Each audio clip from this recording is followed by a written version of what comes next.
Upang matugunan ang mga kinakaharap na pagsubok ng mga guro at mag-aaral sa gitna ng kasalukuyang pandemya, nagsanib tulong sina Congressman Charlie Cojuangco ng unang distrito ng Tarlac, DEPED Region 3 Regional Director Dr. May B. Eclar at Tarlac Schools Division Superintendent Dr. Ronaldo Pozon para sa isang napapanahong proyekto na tinaguriang Project Shine, Aral TarlakHenyo. Ang mga mag-aaral ng Grade 4 at Grade 5, ganon din ang Grades 8 and 9 sa buong probinsya ng Tarlac, kasalukuyang sumasailalim sa radio-based instruction. Katuwang ang himpilang DZTZ 828 kHz AM at RTV Tarlac, Channel 26. Ang Tarlac po nangunguna po ngayon pagdating po sa radio-based instruction. Marami pong humahanga sa atin. I'm very happy this station, itong DCTC, could reach the whole of Region 3. Hindi natin alam, we are contributing. We are creating a very big dent in the history of Philippine education. And I am proud. I am here in Tarlac. This is the noble cause of education in which you and I, without you knowing it, we are bound to do.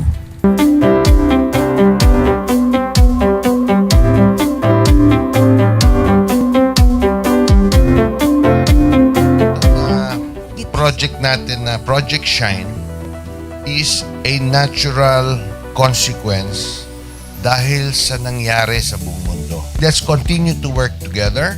I think it's very Filipino to practice bayanihan in anything or most of the things that we do. And this is a manifestation of that. No? We have private sector, we have DEPED, we have local government, all working together. And I hope the parents of some of these children, especially the parents that did not graduate from school or hindi nakapag-aral nung sila ay bata, sana naman gamitin na nila itong opportunity na mag-schooling na rin sila kasama ng mga anak nila para mag-bonding pati ang mga magulang sa mga bata. I look at this as doing God's work. Diba? So if you do God's work, it feels right. It's righteous. It's for good, not for evil. Good morning and happy learning, grade 4. Welcome to Aral TarlakHenyo here on RTV Tarlac, Channel 26. Simulcast over DZDZ 828. Radio Filipino Tarlac. I am Teacher Mercy Pacheco Bognot. This is Alistair Aidatu. I am Marie Josephine B. Andrade. I am Teacher Princess Marie M. Dueñas, and I will be your teacher broadcaster for today.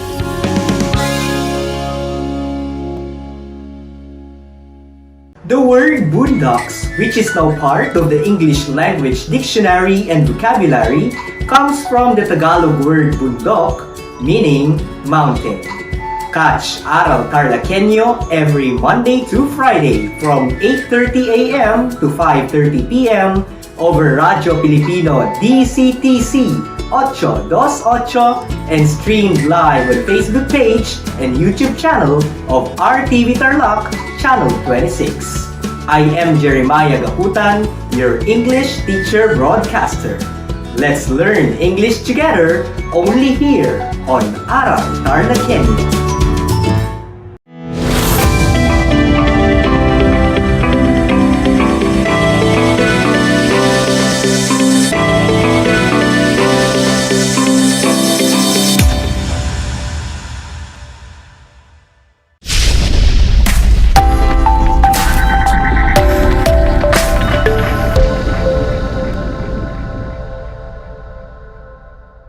Good day, grade 8 learners. My greetings to those who are listening over the radio and watching via Facebook Live. Today is the second day of learning English in second quarter. What a wonderful day to start the afternoon. I am teacher Jennifer C. Pascual From La Paz National High School, your teacher broadcaster right here at Aral TarlakHenyo, RTV Tarlac Channel 26, simulcast over DZTC 828, Radyo Pilipino, Tarlac. What are we waiting for? Join me in discovering the wonders of the English language. Please have your learning activity sheet with the competency explain visual verbal relationships illustrated in information maps found in expository texts. Let us look back from your previous lesson discussed by Teacher Victor with a focus on tables and graphs. Study the graph flashed on screen and answer the questions that follow. Remember to write all your answers on your English lecture notebook or on a piece of paper. Label them properly according to the corresponding activities. Meanwhile, for those who are watching via Facebook Live, you can also comment down your answers. On this graph, it shows the 3 different levels with corresponding number of enrollees. Now, let's try to answer 5 questions. Question number 1. What information does figure 1 present? Is it A, number of respondents, B, number of enrollees in grades 7 to 10, C, number of enrollees in grades 8 to 10, or letter D, number of junior high school enrollees? You only have 5 seconds to answer. I think you're done. Let us reveal the best answer. It is letter C, number of enrollees in grades 8 to 10. Question number 2. How many sections is figure 1 divided into? Is it A, 4, B, 3, C, 2, or D, 1? And the correct answer is letter B, 3 sections. These are grade 8, grade 9, and grade 10 enrollees. Question number 3. What grade level has the most number of enrollees?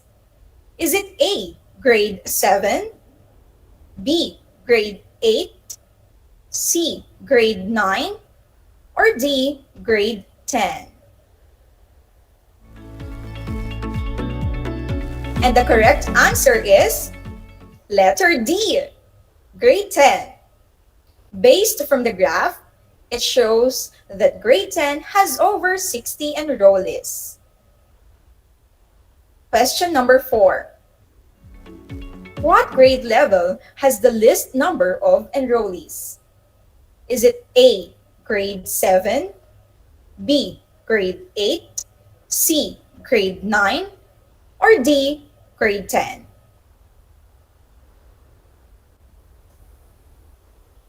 The correct answer is letter C, grade 9. Based from the graph, it shows that grade 9 has 10 enrollees. Question number 5. What type of graph does the data present? Is it A, pie chart, B, line graph, C, flow chart, or D, bar graph?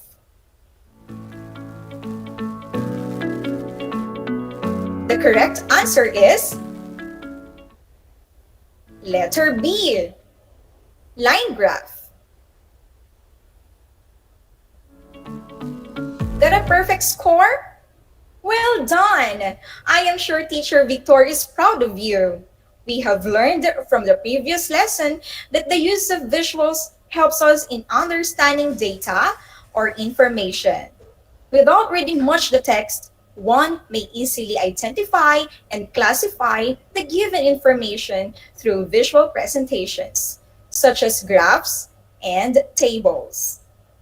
Now, as we open our new lesson, I want you to pick words from the word pool flashed on screen to complete the paragraph.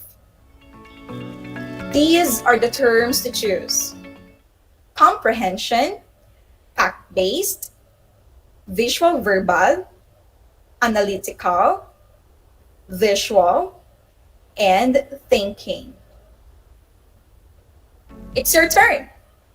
Fill in the blanks with correct terms.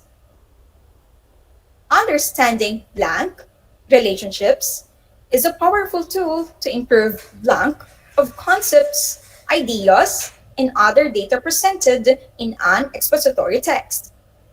Knowing how to interpret blank clues provides opportunity for analysis and critical blank.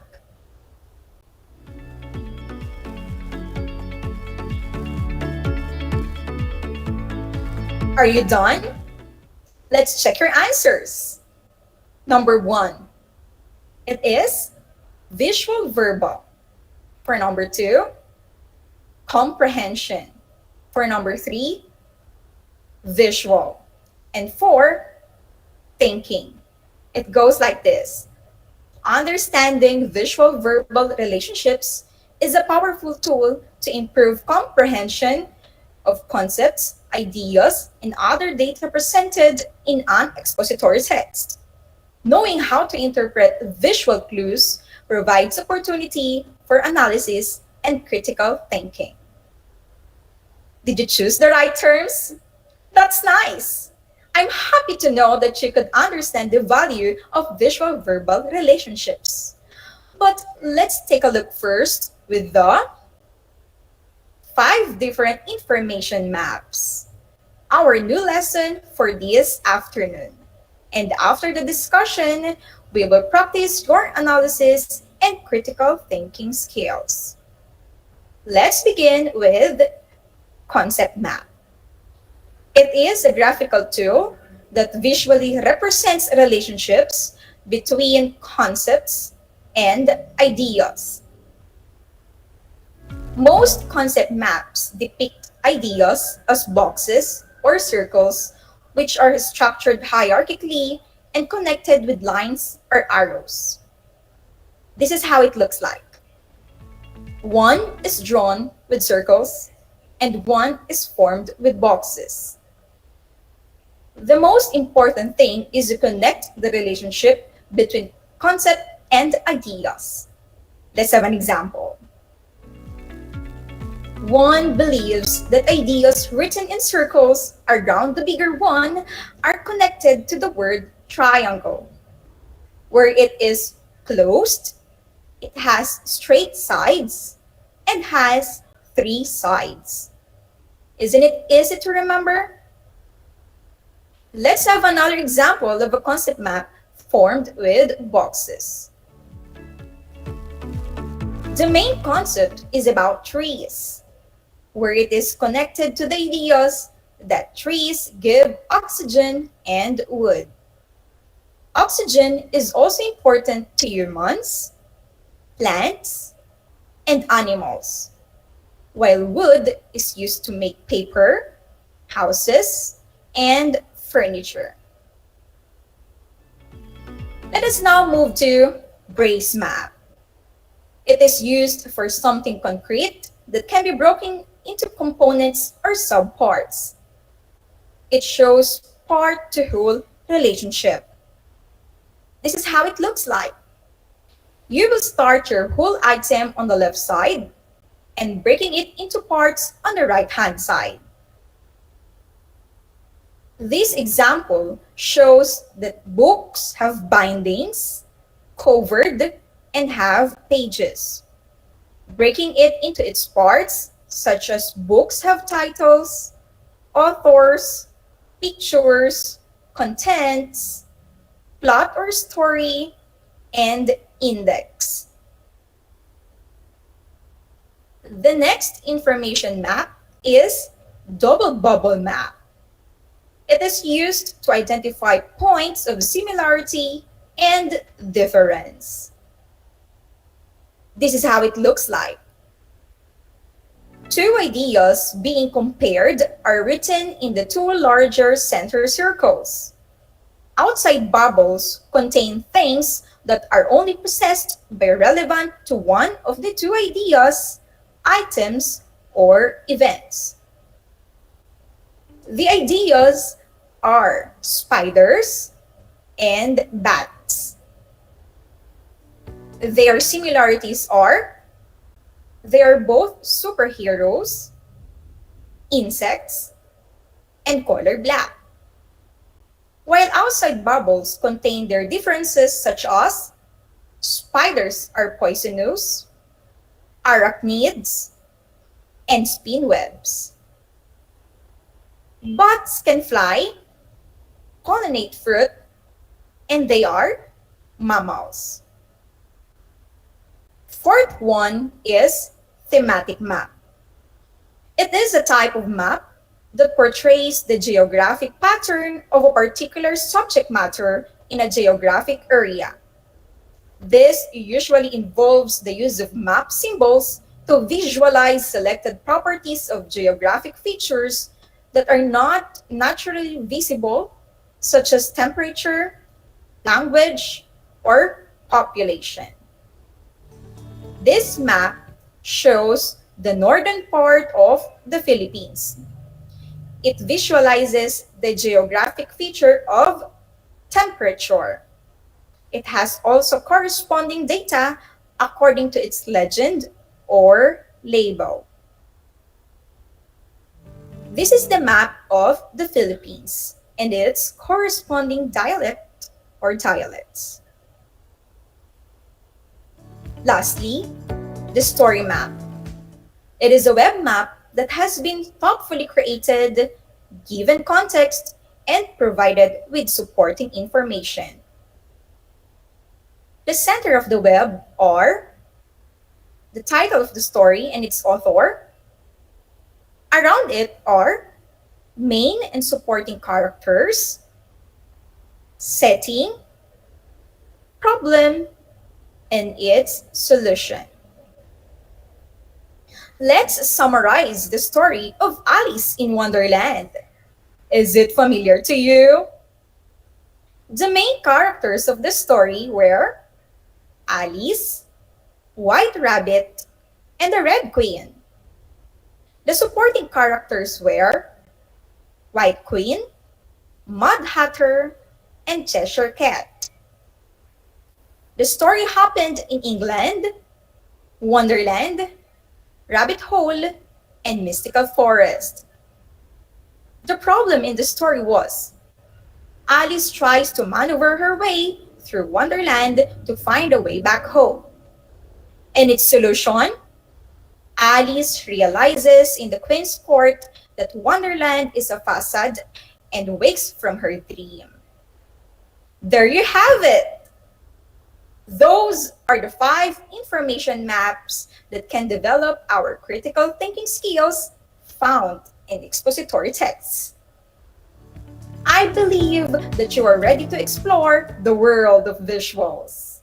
Let's do Activity 1, Catchy Matchy. Match the data samples in column A with their best graphical representations in column B. You can see column A and column B flashed on your screen. To help you select the right answers more quickly, let's read the choices in column B first and choose among those in column A. Are you ready? For letter A, it is used for something concrete that can be broken into components or subparts. Again, it is used for something concrete that can be broken into components or subparts. The answer is brace map. For letter B, it is used to identify points of similarity and difference. Again, it is used to identify points of similarity and difference. The answer is double bubble map. For letter C, A web map that has been thoughtfully created, given context, and provided with supporting information. Again, a web map that has been thoughtfully created, given context, and provided with supporting information. The answer is story map. For letter D, a graphical tool that visually represents relationships between concepts and ideas. Again, a graphical tool that visually represents relationships between concepts and ideas. The answer is concept map. For letter E, a type of map that portrays the geographic pattern of a particular subject matter in a geographic area. Again, a type of map that portrays the geographic pattern of a particular subject matter in a geographic area. The answer is thematic map. Did you get a perfect score? Great! Let's understand more the lesson by answering activity number 2, find the map. Study the thematic map and answer the following questions. This map is part of Australia that features their temperature. I will give you 5 seconds to answer for each question. After each question, the map will be flashed again for you. Let us begin. Number 1. The people in this area have warm and a bit of dry summers with chilly winters. Which city has a cool temperate weather? Is it A, Canberra, B, Sydney, C, Brisbane, or D, Melbourne? Let me show you the map again. The people in this area have warm and a bit of dry summers with chilly winters. Which city has a cool temperate weather? Is it A, Canberra, B, Sydney, C, Brisbane, or D, Melbourne? Let us reveal the correct answer. It is letter A, Canberra. The city of Canberra has this type of weather. They have warm and a bit of dry summers with chilly winters. Number 2. What are the 2 parts of Australia experience hot, dry summer and warm winter? Is it A, Tasmania and Hobart, B, South Australia and New South Wales, C, Northern Territory and Queensland, or letter D, Victoria and Melbourne? Let me show you the map again. What are the 2 parts of Australia experience hot, dry summer and warm winter? Is it A, Tasmania and Hobart, B, South Australia and New South Wales, C, Northern Territory and Queensland, or D, Victoria and Melbourne? The correct answer is letter C, Northern Territory and Queensland.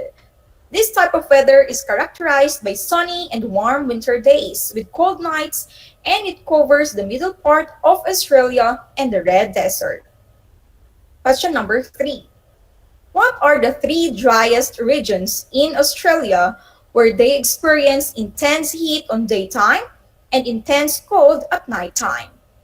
Is it A, Darwin, Northern Territory and Queensland, B, Western Australia, South Australia and New South Wales, C, Darwin, Queensland and Brisbane, or D, Queensland, Australia, or South Australia and Hobart? Let me show you the map again. What are the 3 driest regions in Australia where they experience intense heat on daytime and intense cold at nighttime? Is it A, Darwin, Northern Territory and Queensland? Is it B, Western Australia, South Australia and New South Wales, C. Darwin, Queensland and Brisbane, or D. Queensland, South Australia, and Hobart? The correct answer is letter B. Western Australia, South Australia, and New South Wales. Question number 4. In what part of the country do the people experience hot and humid climate? Is it A. Perth, B. Adelaide, C. Sydney, or D. Darwin? Let me show you the map again. In what part of the country do the people experience hot and humid climate? Is it A. Perth, B. Adelaide, C. Sydney, or D. Darwin? The correct answer is letter D. Darwin. The northern part of Australia is the tropical region. The weather affects Darwin with hot and humid. For number 5, how could this thematic map help you in answering the questions mentioned? Construct one sentence to express your opinion. Did you get 4 correct answers? That's very impressive. I'm confident that you have mastered our lesson. At this point of time, join me as we apply what we have learned by doing Activity 3, Pop the Cloud. Read and understand the story, The Dog at the Well. Pick out the best points inside the cloud as you organize your ideas using a story map. Let me read the story, The Dog at the Well by Harshita Makvana. A dog and her pups lived on a farm where there was a well. The mother dog told the pups, do not go near the well or play around it. One of the pups wondered why they shouldn't go to the well and decided to explore it. He went to the well, climbed up the wall, and peeked inside. In there, he saw his reflection and thought it was another dog. The pup saw that the other dog in the well, or his reflection, was doing whatever he was doing and got angry for imitating him. He decided to fight with the dog and jumped into the well, only to find no dog there. He barked and swam until the farmer came and rescued him. The pup had learned his lesson. What an interesting story, right? I believe that not only the pup had learned his lesson, but also we had. Now, pop the cloud by picking out the best point per element stated in a story map. While stating the questions, you may do your own story map. What is the title of the story? Who is the author? Who are the main characters? The supporting characters? Where the story happened? What was the problem encountered? How it was being solved?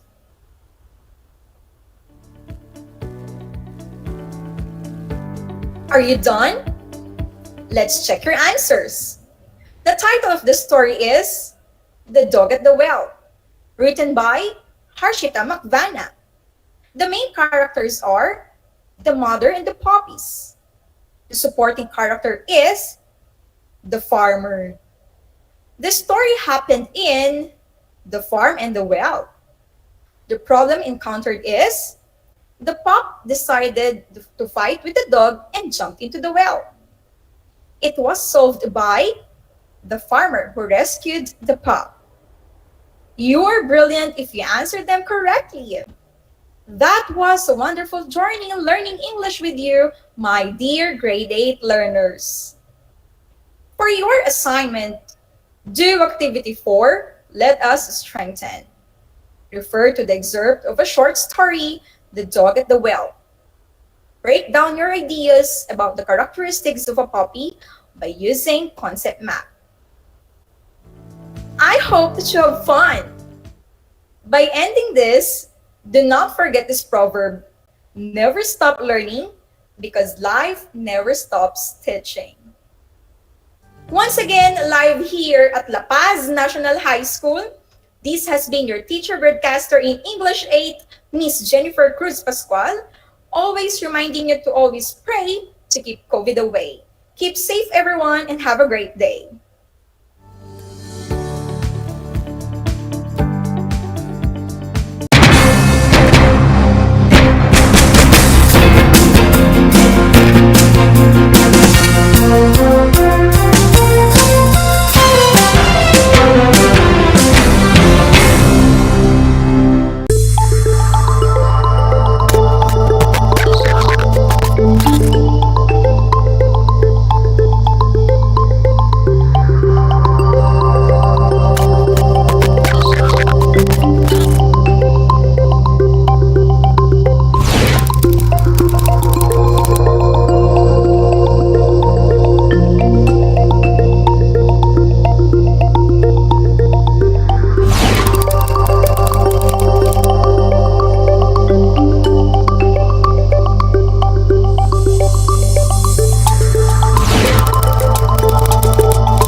Alam niyo ba na ang gitnang Luzon ay tinaguri ang banga ng bigas ng bayan at kamalig ng palay ng Pilipinas?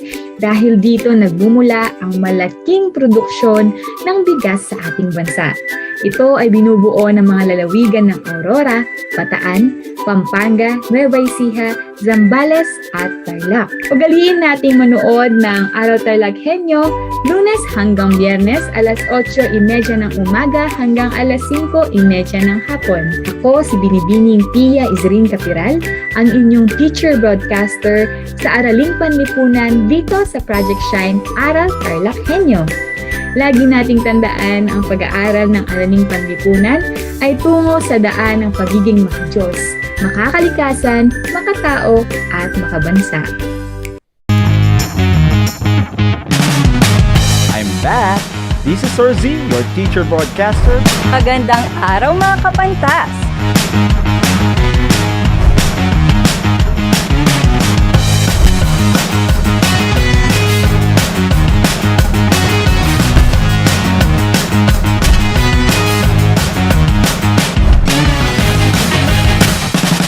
Welcome to Aral TarlakHenyo.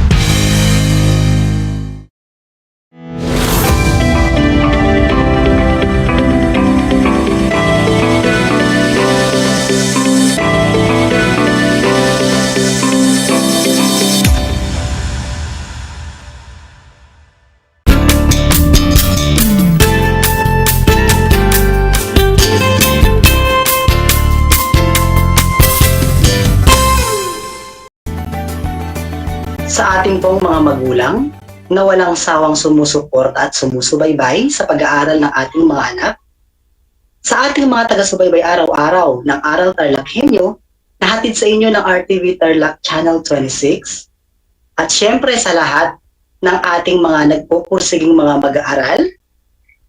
Welcome sa ating Aral TarlakHenyo ng Schools Division of Tarlac Province sa RTV Tarlac, Channel 26 at DZTC, Radyo Pilipino, Tarlac. Magandang araw, magandang tanghali, and afternoon sa lahat po ng ating mga nakasubaybay ngayong oras na ito. Salamat at tayo po ay narito na naman, nagpapatuloy at nagsisikap sa pagiging maging makadiyos, makatao, makakalikasan, at makabansa. Kamusta po kayo? Kamusta ka, ginigilaw kong mag-aaral? Ang aking pagbati at paghanga sa inyong masidhing pagpupunyagi sa patuloy na pag-aaral sa himpapawid upang matuto. Ako nga pala ang inyong guro sa Araling Panlipunan, Ginoong Charlie M. Peralta, sumasahing papawid mula dito sa Barangay San Pascual, Tarlac City, na inyong makakasama at gagabay sa inyo upang ating maisakatuparan ang ating Most Essential Learning Competency na nasusuri ang kabiasnang Minoan, Mycenaean at Klasikal ng Greece. Kung meron man po kayong mga katanungan sa atin pong tatalakaying paksa, ay huwag maghiyang magmensahe sa akin sa aking numerong 0909-918-9107 at sisikapin kong sagutin ng buong husay ang inyong mga nais linawin. At sa ating pagsisimula, muli kong ipaparating sa inyo mga ginigilog kong mga mag-aaral ang ilan sa mga mahalagang paalala na dapat natin gawin. Una, siguraduhin na ikaw ay nasa komportableng lugar, tahimik at komportableng lugar. Pangalawa, ituon ang inyong konsentrasyon o isipan sa pag-aaral ng ating paksa. At pangatlo, ihanda ang inyong mga self-learning module, papel at ballpen na tsak na inyong magagamit sa ating tatalakaying paksa. Alam ko kayo ay nakahanda na para sa ating episode ngayon sa Araling Panlipunan, kaya kayo ay napakagaling. Ating ngayong umpisahan ang ating pag-aaral sa ikalawang markahan ngayong taon na ito. Ang ating paksang tatalakayin ngayong oras na ito ay tungkol sa kabiasnan ng Minoan, Mycenaean at ng klasikong Greek. Umpisahan natin sa kabiasnang Minoan. Pansinin natin ang mapa na nasa ating mga screen. Yan ang lugar kung saan umusbong ang una nating kabiasnang pag-aaralan. Ito ang kabiasnang Minoan. Ang unang kabiasnang nabuo sa Crete o isla ng Crete ay tinatawag nating Minoan. Kung inyong papansinin, yung aking binilugan na bahagi ng nasa mapa, yan ay ang isla ng Crete. At bahagi ng isla ng Crete ay ang Minoan, kung saan dito umusbong ang kabiasnan ng mga Minoans. Ito ay tinawag nilang Minoan sapagkat ang mga sinaunang Minoans ay naniniwala o may pinaniniwala ang hari sa panahon na yan. Ito ay si Haring Minos. Kaya, ang lugar na ito na bahagi ng ating isla ng Crete ay tinawag nilang Minoans sapagkat si Haring Minos ang kinilala o kinikilalang hari ng mga sinaunang mamamayan dito sa lugar na ito. Yan ang kabiasnang Minoan. Kung ating papansinin ang mapa, nandyan din sa itaas na bahagi ng Minoan ang Knossos. Ang Knossos ay ang pinaniniwalaan nating naging sentro o kabisera ng kabiasnang Minoans. At bilang kabisera o sentro ng Minoans, sa period na ito, ang Knossos ay ang naging sentro ng kalakalan at iba pang gawain katulad ng pangsining, pangkabuhayan, pangrelihiyon o pangkultural. Ulitin ko, ang Knossos ay ang naging kabisera ng kabiasnang may Minoan na nasa isla ng Crete. Kilala ang mga Minoan bilang mahuhusay gumamit ng metal. Hindi kaila sa atin na sa panahon ng pag-usbong ng Minoan civilization ay nasa panahon sila ng bronze. Kaya nga, hasang-hasa ang mga Minoans noon sa paggawa ng mga kagamitan gamit ang mga metal. At dito nila nahubog ang kanilang kakayanan upang magkaroon ng iba't ibang pamamaraan sa paggawa ng mga bagay na kanilang mapapakinabangan.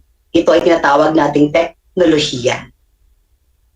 Nakatira sila sa mga bahay na yari sa laryo o bricks. Alam ko, pamilyar kayo sa kung ano ang bricks. Ito ang ginamit nila sa kanilang mga tahanan. Maliban dito, sila din ay may sistema ng pagsulat. Napakahalaga ng sistema ng pagsulat sa pag-uumpisa ng isang kabiasnan sapagkat ito ay ang magsisilbing kaluluwa ng kanilang komunidad. Anumang artikulo, kasaysayan o mahalagang pangyayari ay kailangan maisulat. At ito ang nagawa sa kabiasnang Minoan. Maliban dito, sila din ay bihasa sa pagdaragat. So sila ay mangingisda. Sapagkat ang isla ng Crete ay napapalibutan ng anyong tubig, naiayon ng mga Minoans ang kanilang hanap buhay sa kanilang kapaligiran. Nahasa ang kanilang pagiging magaling bilang mga mandaragat sapagkat ito ay ang hatid ng kanilang geografiya o topografiya. Ngayon, noong taong 1899, isang English archaeologist na ang pangalan ay si Sir Arthur Evans na nasa larawan sa inyong screen. Isa siya sa nangahas na maghukay sa lugar ng Crete.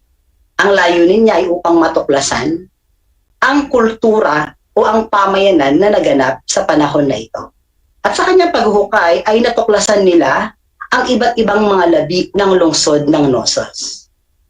At ito ay nakatulong kay Sir Arthur Evans upang patuloy na magsaliksik upang mabigyan ng paliwanag, description kung ano bang uri ng pamumuhay ang naganap sa panahon ng kabiasnang Minoan. Narito ang mga naging ambag sa kabiasnan ng kabiasnang Minoan. Ating isa-isahin. Ang una ay ang fresco. Ang fresco ay tumutukoy sa larawang mabilisan, subalit bihasang ipininta sa mga dingding na basa ng plaster upang kumapit ng gusto sa pader ang mga pigment ng metal at ng mineral na oxide. Madalas na inilalarawan nito ang mga ritual katulad ng pole dancing. Ayon sa mga paliwanag at ayon sa mga mananaliksik, isa ang fresco sa naging batayan nila upang bigyan ng description kung anong uri ng pamumuhay mayroon ang mga sinaunang Minoans. At nakita nila na kung anuman ang mga nasa kapaligiran nila, yun ang naging subject matter ng mga sinaunang Minoans upang kanilang ipakita kung anong kultura ang meron sila sa kanilang panahon, gamit ang fresco. Pangalawang ambag ay ang sining. Sining sa paggawa ng mga palayok. At ang mga palayok, katulad ng nasa larawan, ito ay may karaniwang may disenyo ng mga bagay na kadalasan nakikita natin o nakita nila sa kanilang mga kapaligiran, katulad na lamang ng bulaklak at mga disenyong pandagat, dulot ng kahalagahan ng dagat sa kanilang buhay. Dito pa lamang sa kanilang disenyo ng kanilang mga palayok ay marireflect na natin ano ba ang kanilang pinagkaabalahan, ano ba ang kanilang nagawang mahalagang bagay sa larangan ng sining sa panahon nila. Ginamit nilang subject matter ang kanilang mga nakikita sa paligid, hayop man yan, halaman man yan, o bagay man yan. Ito ay nakatulong sa kanila upang ipakilala nila kung anong pamumuhay mayroon sila sa pamamagitan ng paggamit ng mga konseptong ito sa mga disenyo ng kanilang mga palayok. Ngayon ay ating pag-aralan o ating suriin ano ba ang naging dahilan sa pag-unlad ng kabiasnang Minoan. Paglipas ng ilan pang mga taon, tinatayang mula 1600 hanggang 1100 before Common Era, narating ng Crete ang kanyang tugatog. Umunlad ng husto ang kabuhayan dito, dulot na rin ng pagkipagkalakalan ng mga sining sa paggawa ng palayok na karaniwan ay may disenyo ng mga bagay na nasa paligid. Ang ibig sabihin lamang nito, ang kaisipan tungkol sa sining ng mga sinaunang Minoans ay hindi lamang nakatulong sa kanilang lungsod, kundi nakatulong sa buong isla ng Crete upang makamit nito ang tugatog ng tagumpay. Sa papaanong paraan, paano nakatulong ang mga Minoan sa pagunlad ng isla ng Crete? Gamit ang kanilang creative hands and minds, sila ay nagpinta, nagdisenyo ng mga palayok at ito ay ang kanilang ikinalakal sa mga ibang mangangalakal. Ito ang naging dahilan kung bakit napaunlad ng kabiasnang ito ang isla ng Crete. Ngayon naman, sa kabila ng pagkamit ng tugatog ng isla ng Crete at pagkakaroon ng development sa kaisipan ng mga Minoans, dumating sa punto na ito din ay unti-unting bumagsak. Alamin natin ngayon, ano ba ang dahilan ng pagbagsak ng kabias ng Minoans kahit na ito ay umuunlad? Ang sibilisasyong Minoans ay tumagal hanggang 1400 before Common Era. Ito ay nagwakas nang salakayin ang Knossos ng mga hindi nakikilalang mga manlalakbay, mga explorers. Dahil sa panahon na ito, exploration is essential, I think. Dahil sa panahon na ito, nandun tayo sa stage ng pagtuklas. Okay? So, ang manlalakbay ay sumira, nagwasak ng mga pamayan na sakop ng Minoans. Hindi lang buong Crete, kundi yung sentro mismo ng kabias ng Minoans. Ito ay ang Knossos, sentro. Ito ay sinira, winasak ng mga manlalakbay. At syempre tulad ng hindi nang inaasahan, maliban sa Knossos, yung mga maliit pang lungsod na sakop ng kabias ng Minoans ay unti-unting nawala sa kamay ng mga Minoans. Kahit gaano kaunlad, kahit gaano kaganda ang nangyari sa panahon na ito, hindi pa rin makakaila yung tinatawag nating territoriality, pananako. Kung ating iisipin, kung ating titingnan, mga ginigilo ko mag-aaral, saan nag-focus ang mga Minoans? Ito ay sa atin lang sariling kuro-kuro. Okay? Saan nag-focus ang mga Minoans? Sila ay nag-focus sa arts, culture. Alright? How about sa security? Ito yata yung sabihin natin kailangan, no? Na kapag ikaw ay nag-uumpisa ng isang kabiasnan, kung tayo man ay naroon sa panahon na yon, security, ang seguridad ng ating teritoryo, isa yan sa focus ng ating pamayanan. At ito sa, I think, ang hindi masyadong nabigyan ng atensyon, okay, ng mga ninuno nating mga Minoans sa panahon na ito. Kaya sila ay madaling nasakop ng mga ibang manlalakbay. Okay? Susunod naman tayo ngayon ay ang kabias ng Mycenaean. Alright? Ang mga Mycenaean ay ang katutubo ng lugar na nakapaligid naman sa Caspian Sea. Okay, tingnan natin ang mapa sa next slide. Hanapin natin kung saan matatagpuan ang lupain ng Mycenae. Okay? So ang Mycenae na matatagpuan 16 kilometers ang layo sa aplaya ng karagatang Aegean ang naging sentro ng sibilisasyong Mycenaean. Kung inyong mapapansin sa mapa, andyan yung Aegean Civilization, nandyan din yung Mycenae, yung lungsod ng Mycenae.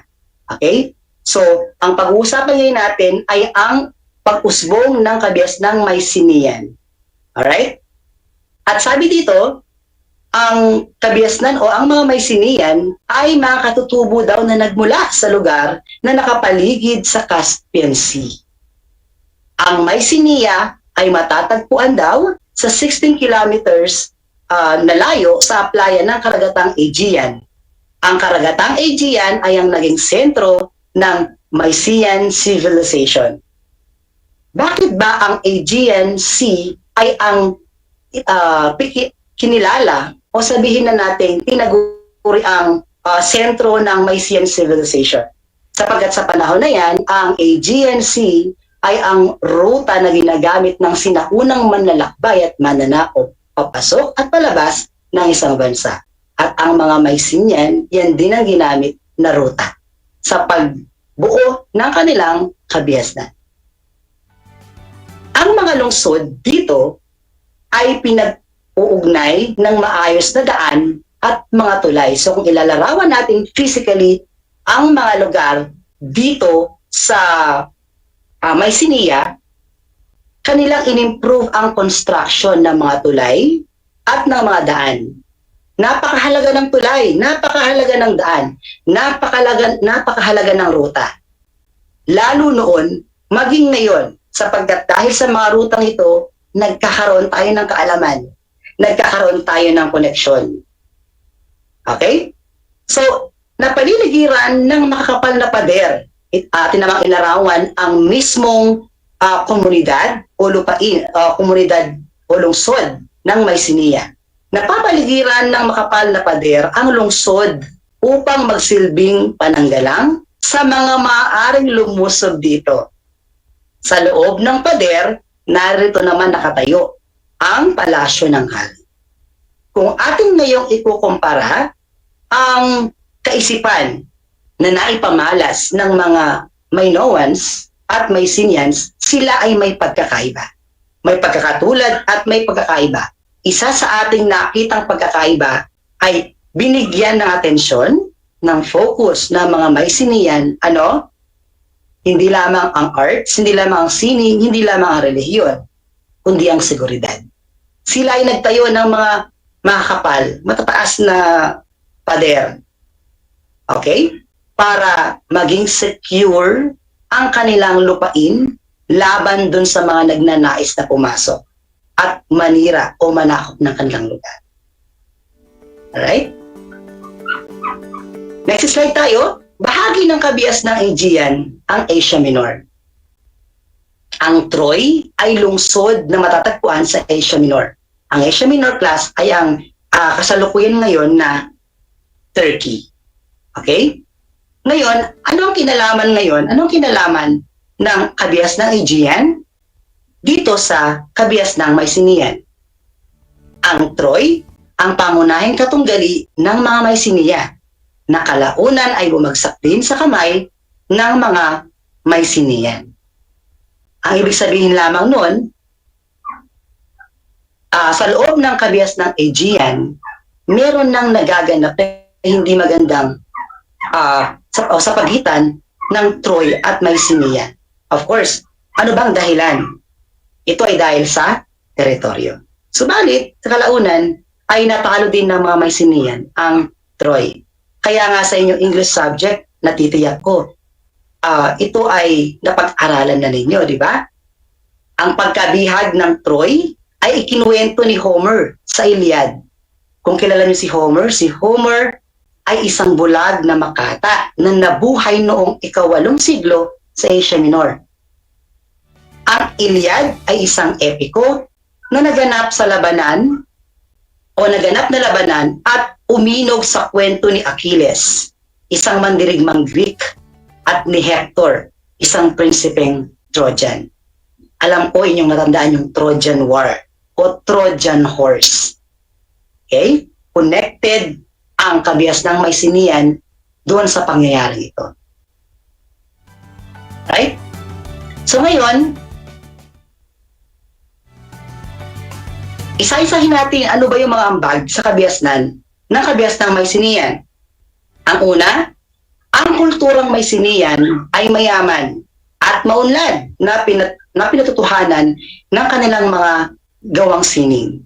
Ang mga Mycenaeans, sila ay gumawa ng mga creative mask o mga maskara, mga jewelries, mga palamuti sa katawan, at mga sandata na yari sa ginto. Pangalawa, batay sa natuklasan ni Sir Arthur Evans tulad ng Minoan, Ang mga Mycenaean ay may sariling sistema ng pagsulat. At pangatlo, ang paniniwala sa isang makapangyarihang Diyos ay ipinamalas ng mga Mycenaean.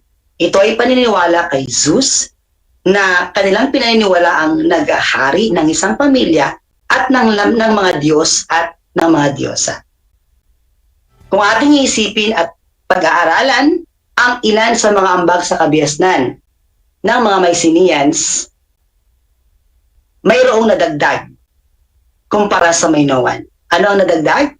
Sa relihiyon. Seguridad at relihiyon. Mas lalong na-improve, mas lalong lumaganap ang espiritual na paniniwala ng mga sinaunang tao sa kasagsagan ng Mycenaean civilization. Okay. Ngayon naman, pag-usapan natin ano ba ang naging dahilan ng pag-unlad ng kabiasnang Mycenaean. Pagdating ng 1400 before Common Era, isa ng malakas na mandaragat ang mga Mycenaean. So kanilang napalakas, ang kanilang napalakas ang kanilang kakayahan bilang maging mga mandaragat. At ito ay nalubos ng masakop at magupo nila ang Crete. Nagamit nila yung kakayahan na yun upang magpalawak ng teritoryo. Ipinagpatuloy na ang kalakalan ng Crete sa Aegean Sea at dahil dito, yumaman at naging makapangyarihan ang mga Mycenaean. Yun ang dahilan bakit namayagpag umunlad ang kabiasnang Mycenaean. Ano naman ang dahilan? Ba't ito bumagsak? Noong 1100 before Common Era, bumagsak ang sibilisasyong Mycenaean. Tinawag nila itong Dark Age o madilim na panahon na tumagal ng halos 300 taon. During Dark Age, natigil ang kalakalan at pagsasaka at natigil din ang mga gawaing pansining ng mga Mycenaeans. At dito nga, unti-unti bumagsak ang komunidad, ang kabiasnan ng Mycenaean. At kinikilala natin na ilan sa mga hinilalang nanakot sa mga Mycenaean ay ang mga tinatawag nating Dorian. So yan ang dahilan kung bakit bumagsak ang kabiasnang Mycenaean. Ngayon, pumunta tayo ngayon sa ating activity number 1 upang sukatin kung meron ba kayong mahalagang natandaan sa ating talakayan ngayon. Ang ating panuto, tukuyin ang mga sumusunod na konseptong inilalarawan sa bawat bilang. Maaari niyong isulat sa inyong portfolio, notebook, o sa isip, o i-type sa ating comment box or section ang inyong sagot. Number 1. Ito ay tumutukoy sa makukulay na larawang mabilisan, subalit bihasang ipininta sa mga dingding ng bahay sa kabiasnang Minoan. Ang tamang sagot ay fresco. Hindi fresco ha, ito ay fresco. Pangalawang tanong, tukuyin natin. Siya ay isang English archaeologist na nagsagawa ng paghukay upang makatuklas ng mga labi ng Knossos. Sino po siya? The correct answer is Sir Arthur Evans. Number 3. Ito ang panahon kung kailan natigil ang kalakalan at pagsasaka at mga gawaing pangsining ng kabiasnang Mycenaean. Anong age ang tawag dyan? This is Dark Age. Okay? Number 4. Pangunahing katunggali ng Mycenaea. Anong lugar? Anong lungsod ito? Ito ay ang Troy. Okay? At panghuling tanong, isla kung saan umusbong ang kabiasnang Minoan. Isla, ito ay sa isla ng Crete. Okay, nakuha niyo ba lahat? Very good. Okay, now, para sa inyong karagdagang gawain na aking iwawasto sa susunod na episode natin, okay? Paghampingin ang katangian ng kabiasnang Minoan at Mycenaean gamit ang Venn diagram. So, identify ninyo ang pagkakaiba at pagkakatulad nila when it comes in geography, kabuhayan, pamahalaan, At pinakamahalagang ambag, nandito ang Venn diagram. Ayan. At matagumpay na naman nating natapos ang ating talakayan ngayong araw at sana'y huwag ninyong kakalimutan ang mahalagang natutunan ninyo kasama ako ang inyong teacher Cha.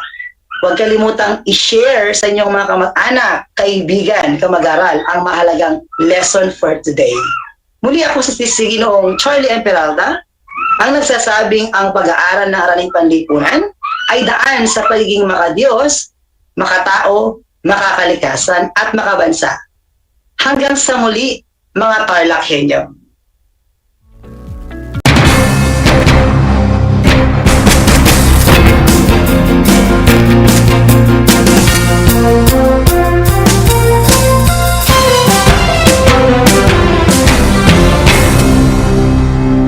Nais mo bang magpabakuna? Alam mo bang may mga tinatawag na priority eligible groups? Sa bawat priority group, may mga sektor na nakahanay. Kung ikaw ay kabilang dito, wag nang magdalawang isip pa. Halina't magpabakuna na. Ngayong Hunyo, sisimula na ang pag-rollout ng mga bakuna sa A4 group. Kabilang sa A4, ang essential frontliners tulad ng mga sumusunod. Mga nagtatrabaho sa pribadong sektor na nasa labas ng kanilang mga tahanan. Mga nagtatrabaho sa mga ahensya ng gobyerno, GOCCs at local government units. Mga nagtatrabaho sa mga informal na sektor sa labas ng kanilang mga tahanan. At mga nagtatrabaho sa mga pribadong tahanan. Kaya kung ikaw ay kabilang sa grupong ito, tumawag o makipag-ugnayan sa inyong LGU at sa inyong kumpanya upang malaman ang mga detalye tungkol sa inyong vaccination program, katulad ng petsa, oras at lugar kung saan ka magpapabakuna. Humingi ng medical clearance sa inyong doktor kung ikaw ay may autoimmune disease, HIV, cancer, malignancy, dumaan sa organ transplant, kasalukuyang dumadaan sa steroid treatment o nakaratay sa higaan. Huwag kalimutan ang iyong proof of eligibility o mga dokumentong nagpapatunay na ikaw ay kasama sa priority group na ito. Huwag din kalimutang dalhin ang iyong government ID, pati na ang face mask, face shield, sanitizer at ballpen bago ang iyong vaccination. At paalala, pagkatapos ng pagbabakuna, huwag mag-atubiling magtanong na makaragdagang impormasyon tungkol sa bakuna na ginamit sa iyo. Hingin at itago ang contact information ng personnel na tatawagan kung sakaling ikaw ay makaramdam ng seryosong side effects. Huwag rin kalimutan ang vaccination card at alamin ang petsa ng iyong second dose ng pagbabakuna. Higit sa lahat, ugaliin pa rin sundin ang minimum public health standards tulad ng wastong paghuhugas ng kamay, pagpapanatili ng safe physical distancing at pagsusuot ng face mask at face shield. Ano pang hinihintay mo? Tara na sa Vida Vaccination!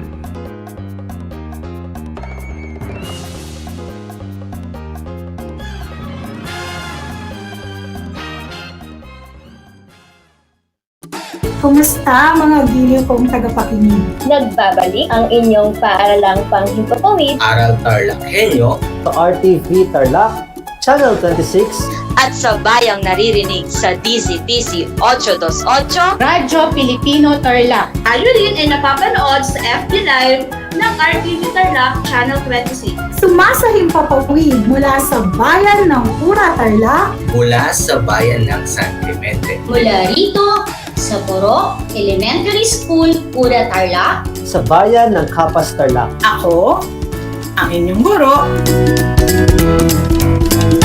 na maghahatid sa inyo ng makabuluhang pagtalakay sa ating aralin.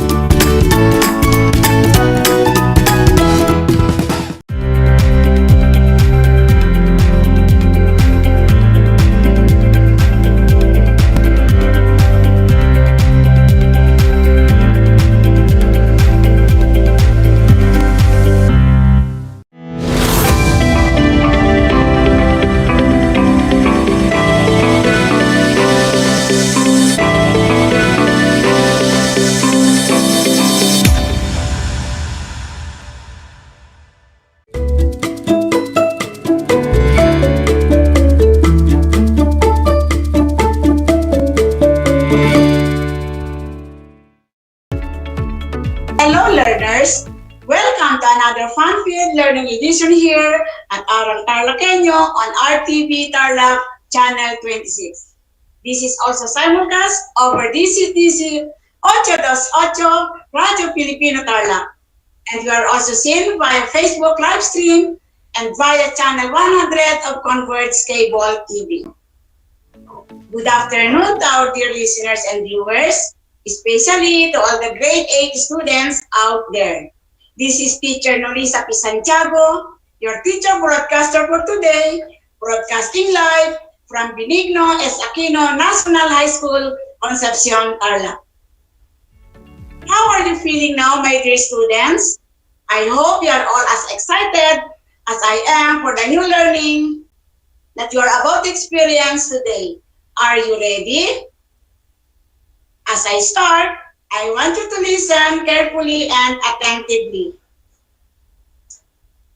Prepare your learning materials, find a comfortable place to study, make sure you're away from any form of distraction, and please don't forget your pen and paper for answering or for note-taking. Now, let's have a short review first to check if you can still recall our previous topic. Please still remember our previous lesson, class? Very good. Our previous lesson is about the different types of appetizers. Now, for me to check if you really understood our lesson last time, I have prepared again for you. Here is what you have to do. In the next slides, I will read each description once. You need to guess the correct answer by arranging the jumbled letters to determine the type of appetizer being described. You will be given 5 seconds to type your answers on the comment section or write it down on your notebook or paper. Are the directions clear? Okay, let's begin. Question number 1. This is an appetizer that is usually consists of shrimps, lobster, crab meat, shellfish, fruits, as well as fruits and vegetable juices. You can start answering now. The correct answer is cocktail. Next item. These are served as the food at cocktail parties involving alcoholic beverages. The correct answer is hors d'oeuvres. For number 3, these are tiny open-faced sandwiches of bite-sized and usually high-flavored or tangy. What is your answer? Great! The correct answer is canapés. Question number 4. This includes carrots and curl lettuce, cucumber sticks, turnips, horseradish, celery heart, black olives, cucumber stick, green olives, peanuts, chips, and shrimp croquette. In 5, 4, 3, 2, 1. The correct answer is relices. Here's the last item. These include pickled herring, chopped chicken livers, smoked salmon, and stuffed eggs. Very good. The correct answer is appetizer salads. All right, my dear learners. Now, do you have any idea what learning experiences I've got for you today? Brace yourself because I'm sure that you will definitely enjoy it. Our topic for today is preparing a range of appetizer. Again, our topic is preparing a range of appetizer. I will be teaching you how to prepare a very simple yet nutritious appetizer called fish lumpia with vinaigrette. This is under our most essential learning competency, Learning Objective 3, which is entitled Present a Range of Appetizer. Here are the lesson objectives. 1. Identify the ingredients, tools, and equipment used in making fish lumpia with vinaigrette. 2. Demonstrate how to make fish lumpia with vinaigrette. And 3. Consider the occupational health and safety procedure in making an appetizer.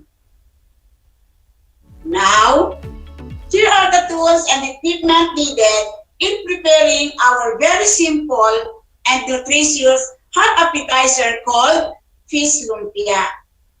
We will be needing knives, mixing bowls, measuring cups and spoons, grater, chopping board, spoons, food tongs, utility tray, utility plate, non-stick pan, and gas stove with tank. Here are the necessary ingredients needed for our featured recipe. 3 pieces smoked fish, or what we call tinapa, cooked and flaked. 1 small minced onion, or what we call allium cepa. 1/4 cup grated squash, or scientifically named as Cucurbita maxima. 1 small minced celery stalk, or what we call Apium gravulans. 1 tablespoon minced malunggay leaves, or scientifically named as Moringa oleifera.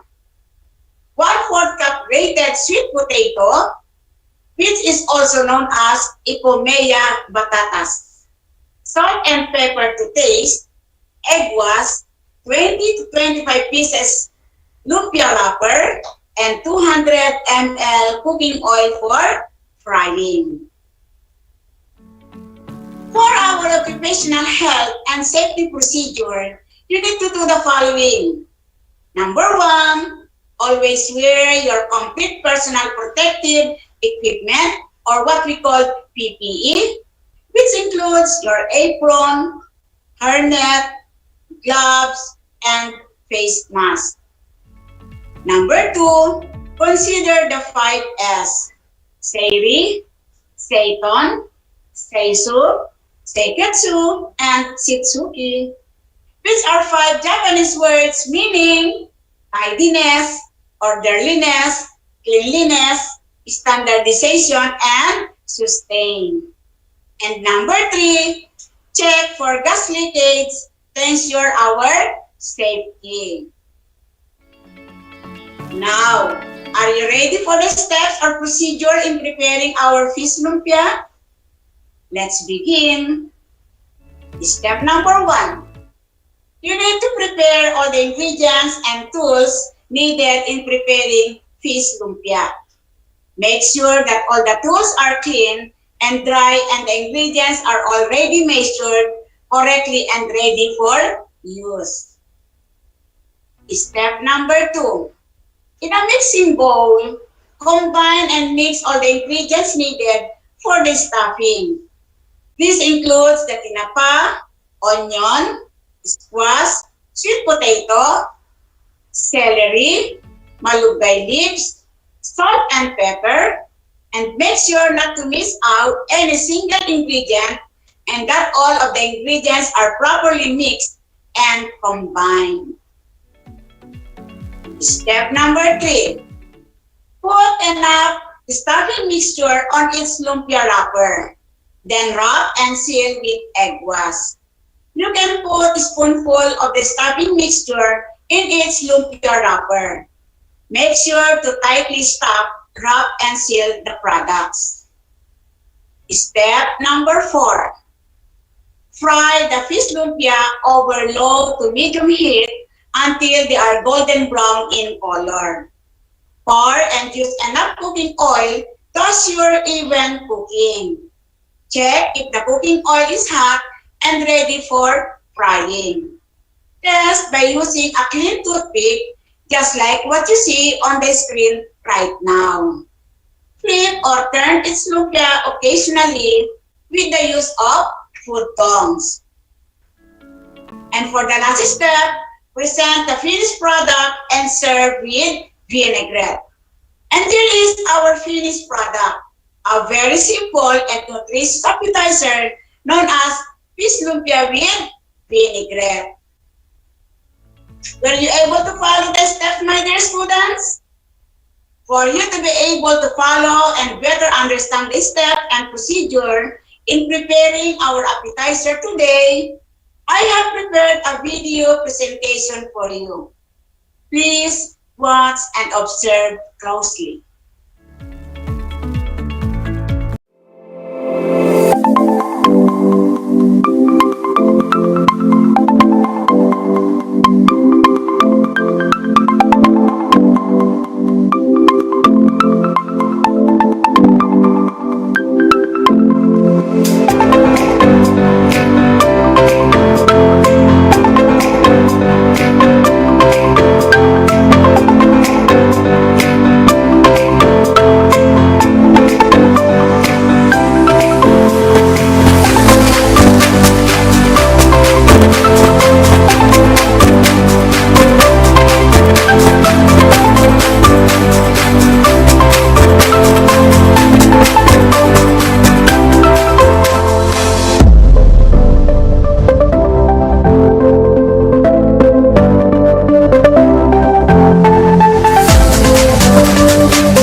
the video presented showing how to prepare a very simple and nutritious appetizer that will surely make a great addition to your family meals.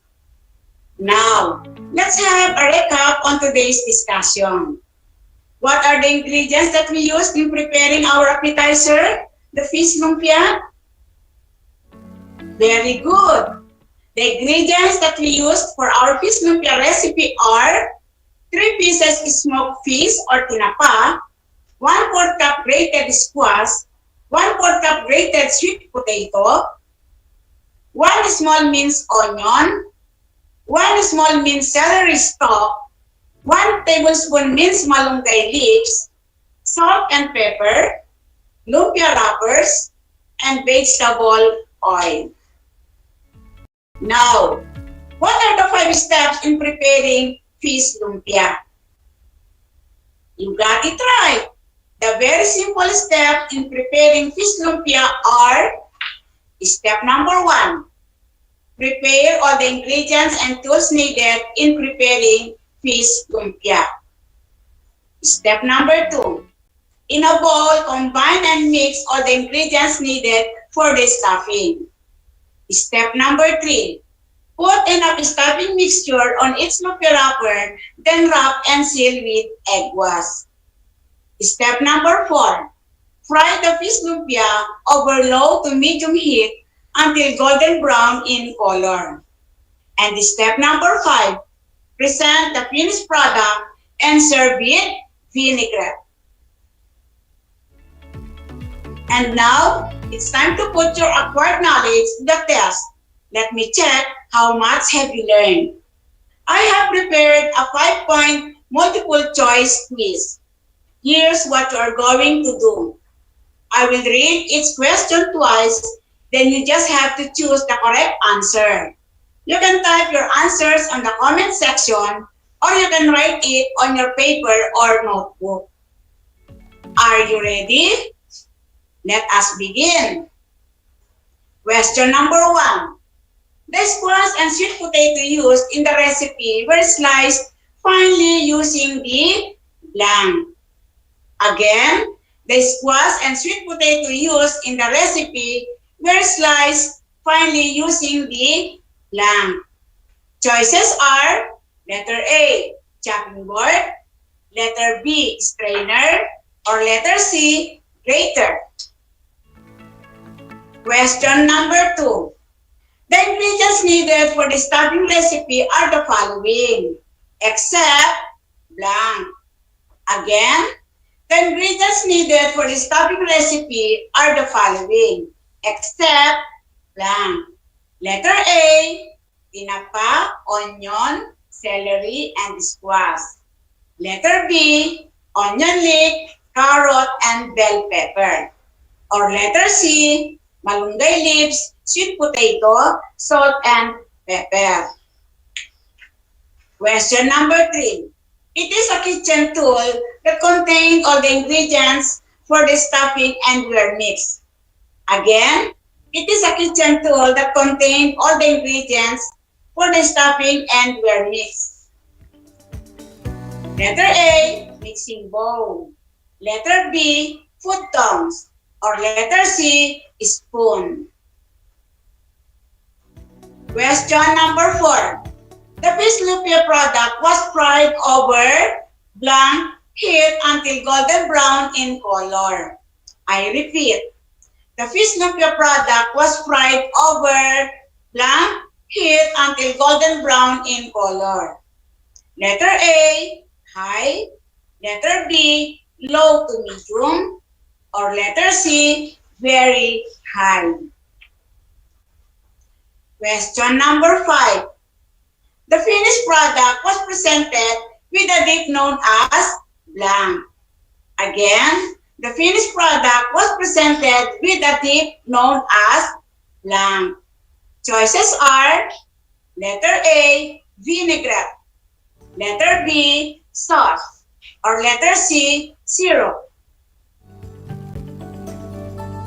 Okay, are you done, class? The time has come for us to check your answers. Are you excited to know your scores? Well, let me reveal the correct answers. Here are the correct answers. For item number 1, the answer is letter C, greater. For number 2, it's letter B, onion leek, carrot, and bell pepper. For item number 3, the answer is letter A, mixing bowl. For number 4, it's letter B, low to medium. And for item number 5, the answer is letter A, vinaigrette. Time to check your answers properly and count the number of correct items. I hope you got all the answers correctly. For those who got a perfect score, congratulations, you did a great job. For those who scored 4 and 3, very good. But for those who got 2 and below, well, don't feel bad. You just need to study harder. I know that you can do better next time. That's it for today, my dear learners. It was indeed a great learning experience with you. Thank you for listening, and I hope that you had fun while learning how to prepare a very simple and nutritious appetizer, the fish lumpia with vinaigrette. Before we end our today's episode, since we still have time, let me first answer some questions from our viewers and listeners. We have a question coming from Pauline of Ramos National High School, and her question goes like this. What alternative can we use if tinapa is not available? This is an interesting question, Pauline. Other forms of fish like galunggong and dalagang bukid can be used as substitute for tinapa. Aside from fish, tofu can also be a good alternative. I love to answer all your questions and queries, but unfortunately, we don't have enough time. If you still have questions, just message me on my Facebook or Messenger account, Melissa Poc Santiago. I hope I've been a great help to your questions. And that concludes our discussion for today, PLE Cookery 8. This has been your teacher broadcaster for today, Teacher Nolisa P. Santiago from Benigno S. Aquino National High School at Concepcion, Tarlac. Saying, in TLE, we aim for skills, knowledge, and progress. Thank you once again, and God bless us all. Have a great day, everyone.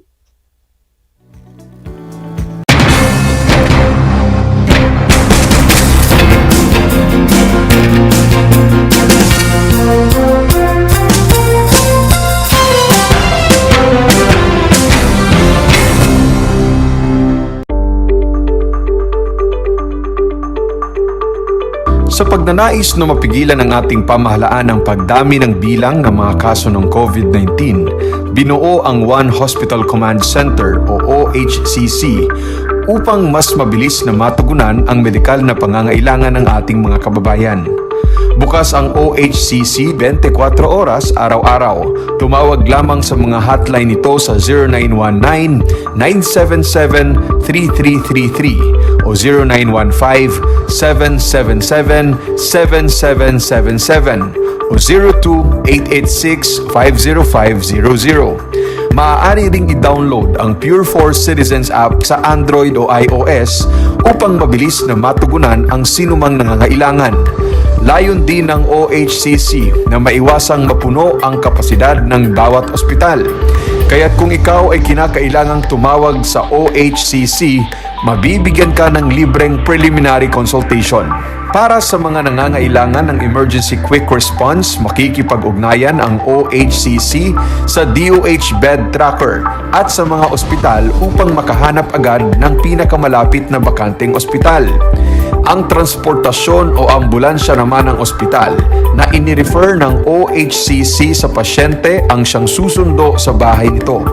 Kaya't kapag ikaw ay nakakaranas ng anumang sintomas ng COVID-19 o nangangailangan ng agarang tulong medikal, tumawag lamang sa OHCC at handa silang tumulong sa lahat ng oras.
Alam niyo ba na ang whale shark ay hindi isang whale? Ang whale shark o butanding ay kinikilalang world's largest fish at tinatawag gentle giants. May sukat itong 12 meters. Maliliit ang ngipin ng butanding, kaya naman planktons o maliliit na hipon at isda lang ang kaya nilang kainin. Simula noong 2011, marami nang nahumaling mag-whale shark watching sa Oslo, Cebu. Alam niyo na, yan ang whale shark!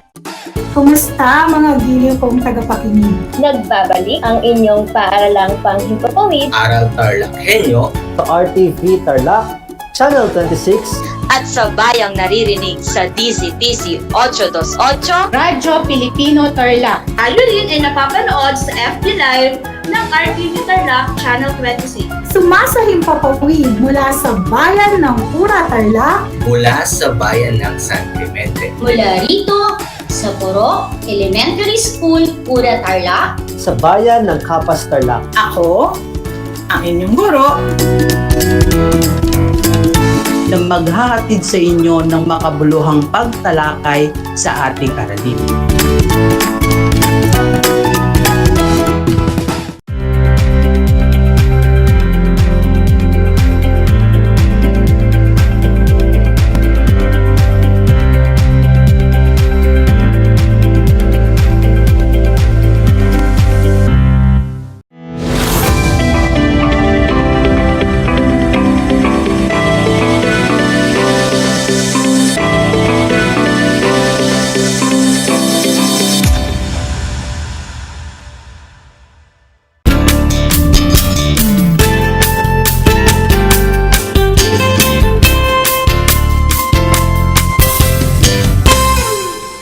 Hello everyone! Welcome to Aral TarlakHenyo here on RTV Tarlac Channel 26. Simulcast over DCTC 828, Radyo Filipino Tarlac, and via Radyo Filipino Facebook Live. I am your teacher broadcaster, Ma'am Perlino Ol of Vienna. Join me for the next 25 minutes for another fun-filled learning experience in Music Grade 8 as we try to take the lesson about the vocal music of Korea. So prepare yourselves to be fascinated as we travel the world through music, understand the world through arts, become a stronger citizen of the world through physical education, and have the greatest wealth in the world through health. Before we start our today's discussion of the lesson, I want you to stay in a place where you are most comfortable with. Be ready with your learner's module, learner's activity sheet, your pen, and paper. The objectives of today's lesson are the following. Number 1, listens perceptibly to music of East Asia. Number 2, analyzes musical elements of selected songs and instrumental pieces heard and performed. Let us begin this episode by doing the pre-assessment. From the pictures of costume, folk symbol, artwork, and other aspects of culture of East Asian countries, namely Japan, China, and Korea, identify the origin of the different objects. Write your answers on your learner's activity sheet. Are you ready? Let's begin with picture number 1. This is a hanbok, a national costume of one of the countries in East Asia. What is your answer? Write it on your learner's activity sheet. Next, picture number 2, a flower arrangement known as ikebana, which symbolizes the beauty of all components of the natural world working in harmony. Write your answers now. Next, picture number 3, the symbol for yin-yang. This represents darkness and femininity, light and masculinity. What is your answer? Write it now. Next is picture number 4, a musical instrument known as koto, a 13-string musical instrument originally used for court music. Picture number 5, a popular symbol of dragon. This symbol stands for power, heroism, excellence, and vitality. Where is the origin of this symbol? And finally, picture number 6, a musical instrument called chango, an hourglass-shaped drum body with 2 heads made from animal skin. Write your answers now. Are you done, learners? Let us check your answers. For number 1, hanbok, this is the national costume of Korea. For number 2, ikebana, the origin of this is Japan. Next, number 3, the symbol of yin-yang originated from China. Number 4, koto, is a musical instrument in Japan. Number 5, dragon symbol originated from China. And the last, chango, a musical instrument of Korea. Did you get all the correct answers? If yes, that's a good start. To those who missed the correct answers, don't worry, this is just a pre-assessment. I'm sure you will get higher score on the next activities if you will pay attention to our discussion. Why do you have to know the origin of the different objects, my dear learners? Can you make a guess? How do these objects show aspect of the country's culture? Listen attentively to our discussion for you to be able to know the answers to these questions. Last time, Sir Michael discussed the vocal music of China. Can you give example of their vocal music? That's correct. Mo Li Hua is a traditional Chinese song about the jasmine flower, and Ai Hai is a traditional Chinese folk song used as blessing for a bountiful harvest and a good year. Today's discussion is just a continuation of the vocal music of East Asia. Are you ready to travel again through music? Can you guess our next destination?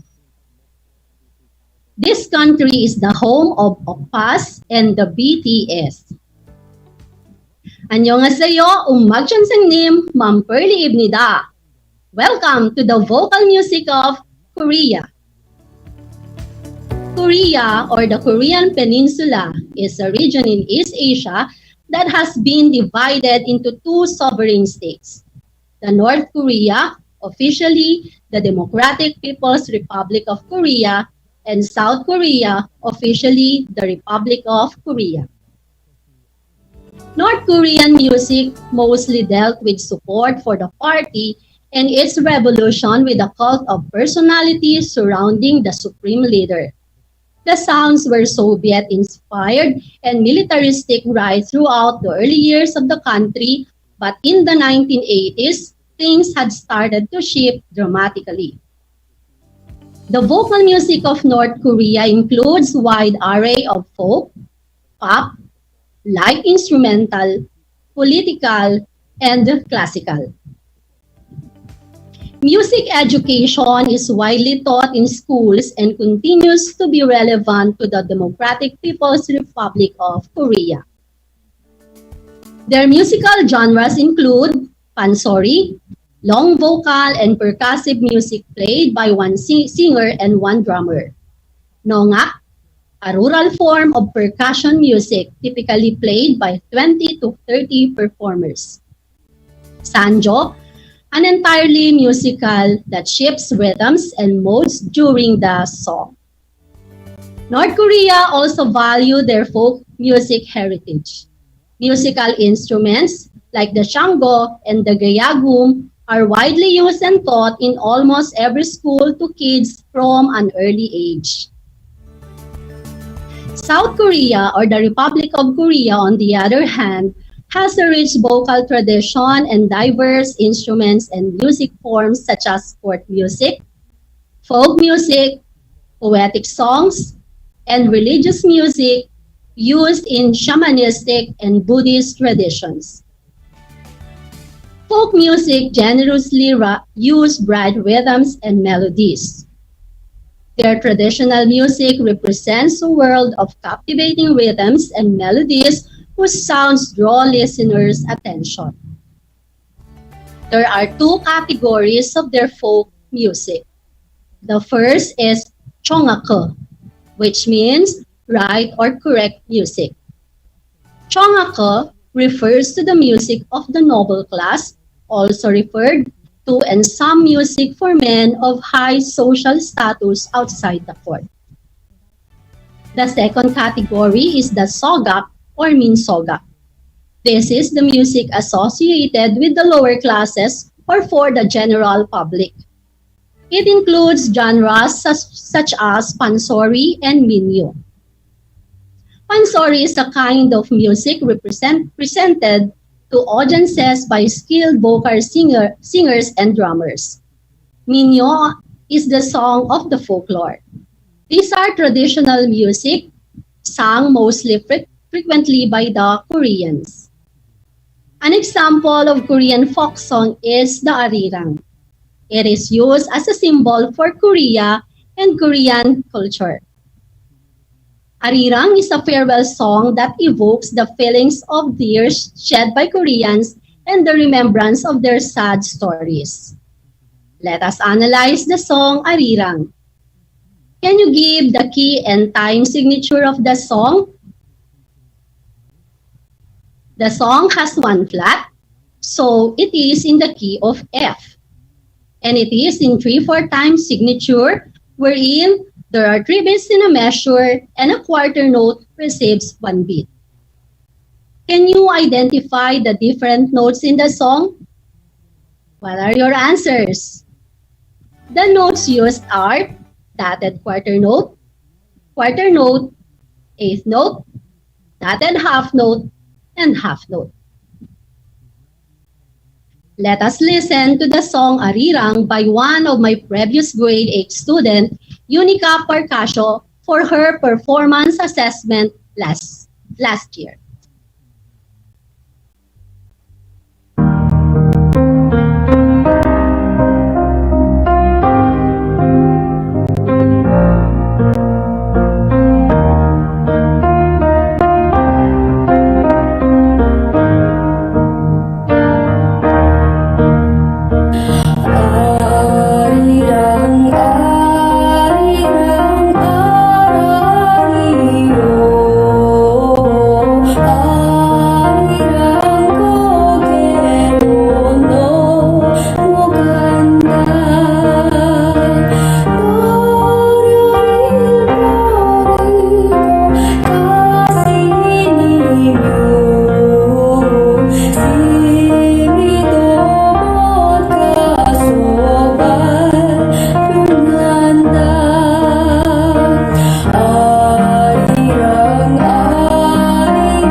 To the song, can you describe the song in terms of the musical elements used such as timbre, melody, rhythm, dynamics, and texture?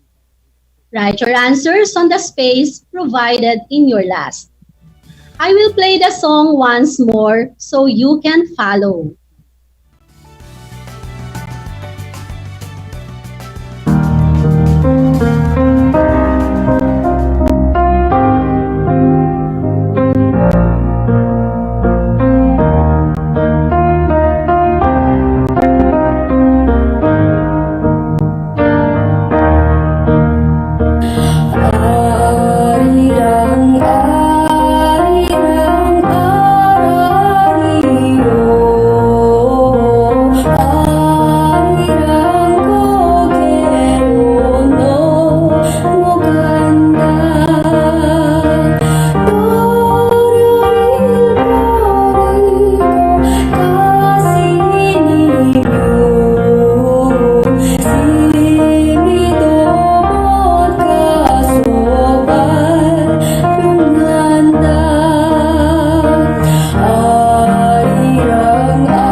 Job learners, did you enjoy singing the song Arirang?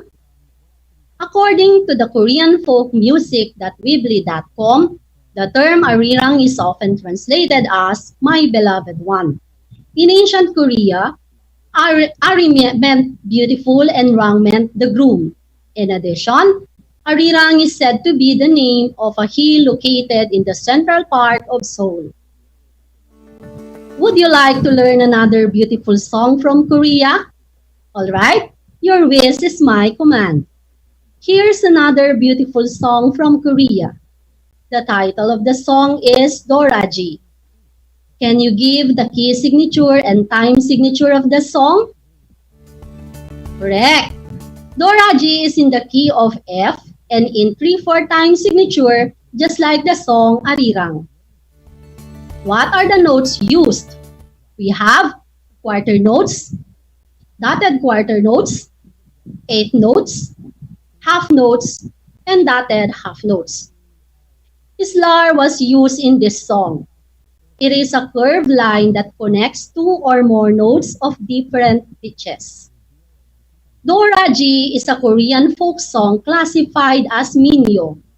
It is about a wild mountain flower with a spiritual essence. Doraji is the Korean name for the plant Platycodon grandiflorus, or known as balloon plant.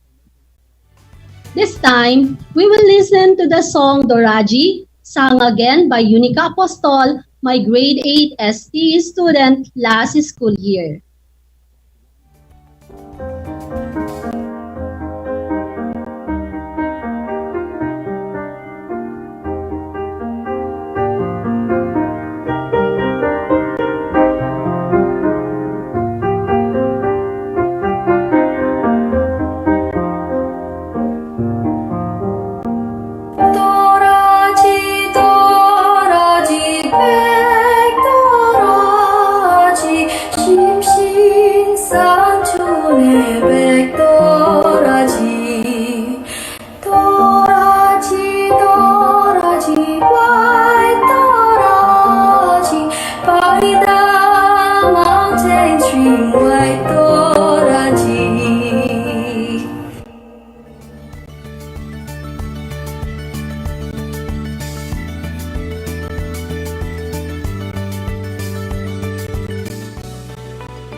You like the song, learners? What can you say about the musical elements used in the song Doraji? Write your answers on your learner's activity sheet. Let us listen once more to the song, but this time, you can sing along.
Good job, learners! How do you like singing example of folk songs from Korea? What can you say about their songs? What is the similarity or difference of their music to our music compared to the different musical elements used? Write your answers on your learner's activity sheet.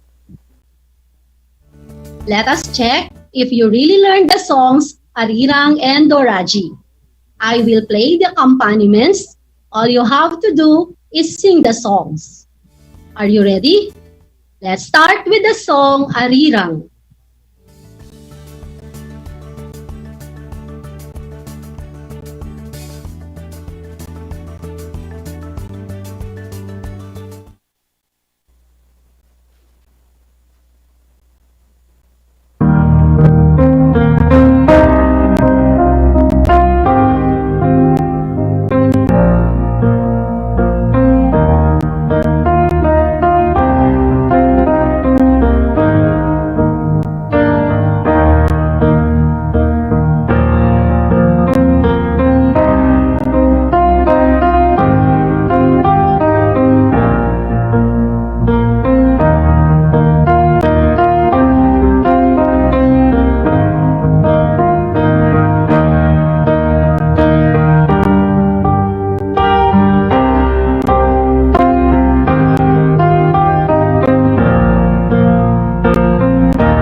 Very good, learners. Now let's have the song Doraji.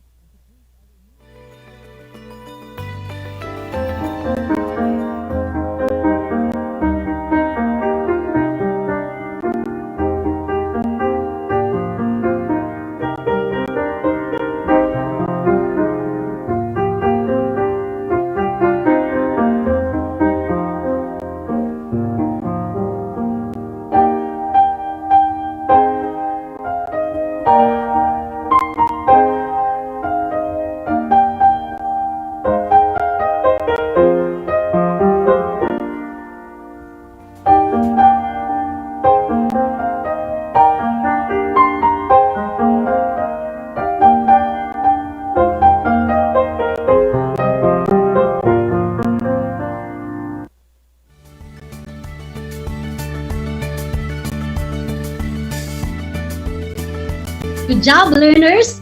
It seems that you really enjoyed singing songs from Korea. Let's have a wrap-up of our discussion. Music of Korea is a combination of vocal and instrumental sounds with its generous use of bright music and melodies, and it has a slow tempo. Korean traditional music is categorized into chongak, which means music for the ruling class, and sogak or minsogak, which means music for the common people. Korea is rich in musical culture. It has a distinctive music despite of the influences from China. At the beginning of our discussion, I asked you in the pre-assessment to identify the origin of the different objects and symbols. Why do you have to know the origin of the different symbols? My dear learners, how do these objects show aspect of the country's culture? A symbol is any object or material which is meant to represent something. Every nation has symbols that represents beliefs, values, tradition, or other intangible ideas that make the country unique. These symbols can help bind the nation together by reminding the people of their nation's history and most important principles. Culture is based on a shared set of symbols and meanings. Before we finally end our episode this afternoon, I'd like to remind you of your performance assessment. For the direction, we have choose one from the vocal music of Korea and prepare a short video presentation of your singing performance. Send the soft copy to your MAPE teacher. And for the rubrics of your performance assessment, please refer it to your learner's activity sheet. If you have additional questions about the lesson, don't hesitate to ask your MAPE teacher, or you can send messages to my Facebook account. We are very much willing to answer your queries. You can also browse the internet for additional information. I'd like to thank Unica Parcasio and her mother for allowing me to use her performance videos on my episode this afternoon. 25 minutes of fun-filled learning experience in music has been concluded. I hope you learned something about the lesson. This is your teacher broadcaster, Ma'am Perlino Olabiena, saying, if you want to travel the world, do it through music. If you want to understand the world, do it through arts. If you want to become a stronger citizen of the world, do it through physical education. If you want the greatest wealth in the world, do it through health. See you again next time. God bless and keep safe, everyone.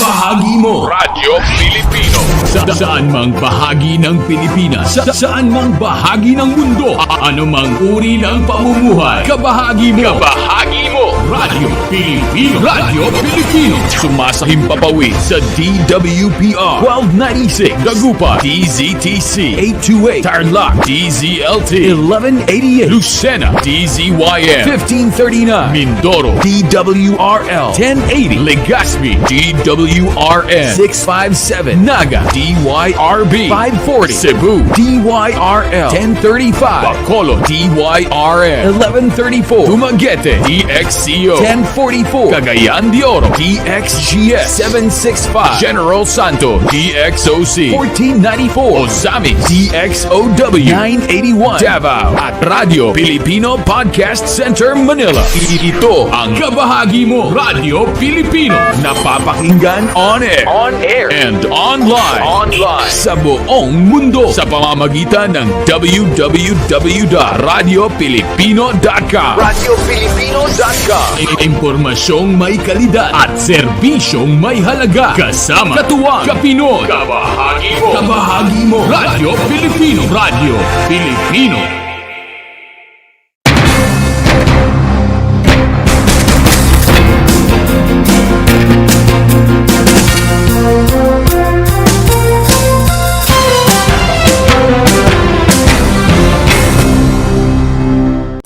Kumusta mga giliw kong tagapakinig? Nagbabalik ang inyong paaralang panghimpapawid Aral TarlakHenyo Sa RTV Tarlac, Channel 26, at sabayang naririnig sa DZTC 828 Radyo Pilipino Tarlac. Tayo rin ay napapanood sa FB Live ng RTV Tarlac Channel 26. Sumasahimpapawid mula sa bayan ng Pura Tarlac, mula sa bayan ng San Clemente. Mula rito sa Puro Elementary School, Pura Tarlac. sa bayan ng Capas Tarlac. Ako, ang inyong guro, na maghahatid sa inyo ng makabuluhang pagtalakay sa ating aralin.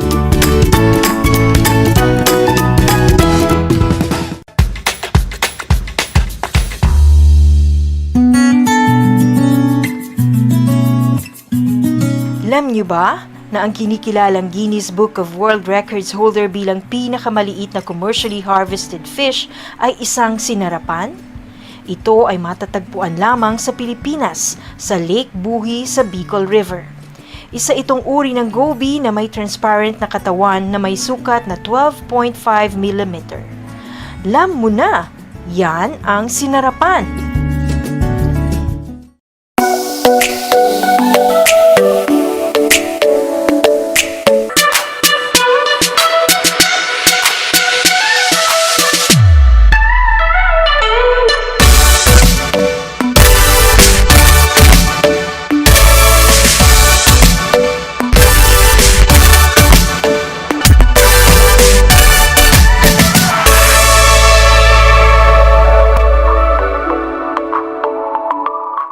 The word boondocks, which is now part of the English Language Dictionary and Vocabulary, comes from the Tagalog word bundok, meaning mountain. Catch Aral TarlakHenyo every Monday through Friday from 8:30 a.m. to 5:30 p.m. over Radio Filipino DCTC 828 and streamed live on Facebook page and YouTube channel of RTV Tarlac Channel 26. I am Jeremiah Gahutan, your English teacher broadcaster. Let's learn English together only here on Aral TarlakHenyo.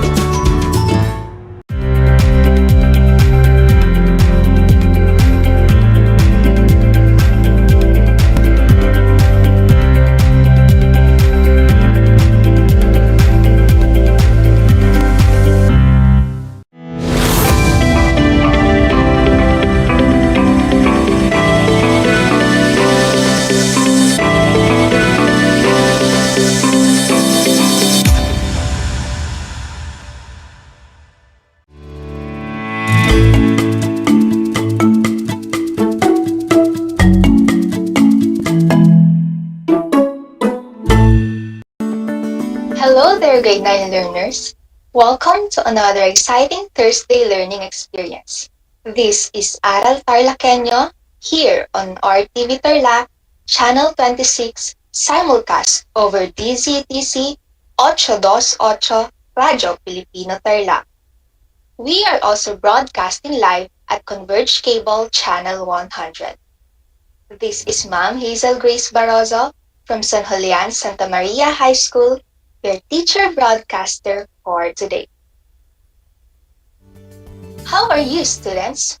I hope you're doing great. Today, we are going to discuss the second lesson of the second quarter in English 9. So before we start, make sure that you have your modules with you along with your notebook and pen as we explore the wonders of English 9 literature. Are you ready? Let's begin. Today's topic is an enrichment of the last topic discussed, which was on making connections between text to particular social issues, concerns, or dispositions in life.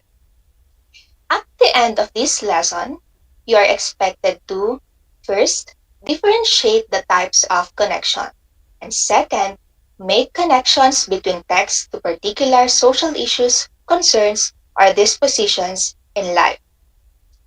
In this episode, we will go through the following activities. Activity 1, let us begin. Activity 2, let us take note A. 3, let us take note B. 4, let us apply. And 5, let us strengthen. As we go through our topic, we shall use the concepts in the first lessons. The 3 types of connections you used in making connections with the poem Air by Rudyard Kipling. These 3 types are, number 1, text-to-self connections, which means personal connections that the reader makes between himself and the material. Second is text-to-text connections, which is connection between the material read to another material. And third is text-to-world connections, which is connection between the material read and the current issues and happenings of the world. Let's start with activity 1. Let us begin. Read the 4 lines of the Sonnet 43, How Do I Love Thee, by Elizabeth Barrett Browning. For our viewers, it will be flashed on screen, and for our listeners through our radio station, please follow through your learning activity sheet. Complete the anchor chart below by continuing the given statement. Let us now read the last 4 lines of the Sonnet 43, How Do I Love Thee, by Elizabeth Barrett Browning. I love thee with a love I seem to lose. With my lost saints, I love thee with a breath, smiles, tears, all my life. And if God choose, I shall but love thee better after death.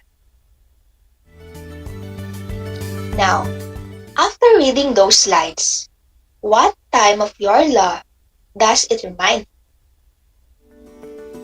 How about what story or another poem does it remind you?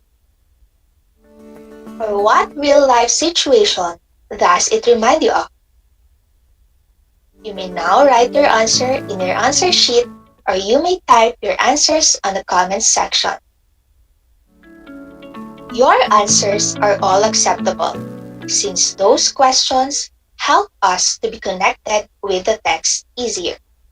But most importantly, these questions serve as your guide in distinguishing what type of connection you used after reading a certain text. Here are the guide questions you can use to determine what type of connection you need in order to understand more of a certain text. The first one is text-to-self connection. We have, what does this remind me of in my life? How is this similar or different from my life? Has something like this happened to me? How does this relate to my life? In text-to-word connection, we have I read about something like this before? What does this remind me of in another book I read? How is this text similar or different to other things I read?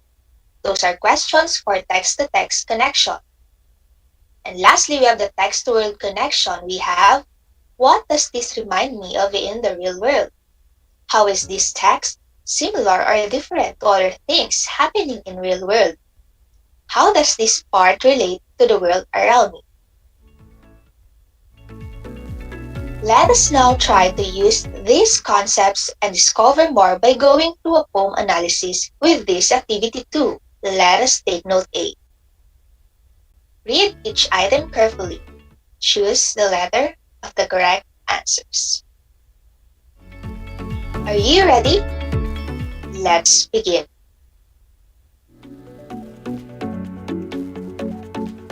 Read the poem with me. Sonnet 43, How Do I Love Thee by Elizabeth Barrett Brown. How do I love thee? Let me count the ways. I love thee to the depth and breadth and height my soul can reach. When feeling out of sight, for the ends of being grace, an ideal grace. I love thee to the level of everyday's most quiet need, by sun and candlelight. I love thee freely, as men strive for right. I love thee purely, as they turn from praise. I love thee with a passion put to use, in my old griefs and with my childhood's faith. I love thee with the love I seem to lose, with my lost saints. I love thee with the breath, smiles, tears, all my life. And if God choose, I shall but love thee better after that. Now, which of the following statements best describe the central theme of the poem, How Do I Love Thee? Is it A, love is unconditional and eternal? B, coming of age is when one is willing to give up everything for another person? C, true freedom comes from freedom of the soul? Or D, love requires sacrifice and is not always? The answer is A. Love is unconditional and eternal. We will understand more of its theme as we go through the next items. This sonnet helped kickstart more on the theme of modern Victorian love from a woman's perspective. Note, the emphasis is on the repetition and reinforcement of the speaker's love for someone. There is no mention of a specific name or gender, giving the sonnet a universal appeal. But who do you think is the speaker of the poem? Is it A, William Shakespeare, B, Elizabeth Barrett Browning, C, Robert Browning, or D, Petrarch? Alright, the speaker of the poem is most probably Elizabeth Barrett Browning. Have you noticed there is a repetitive word, the key phrase of love, I love thee, and the word thee, which we can say contributed greatly to the poem's overall emotional effect.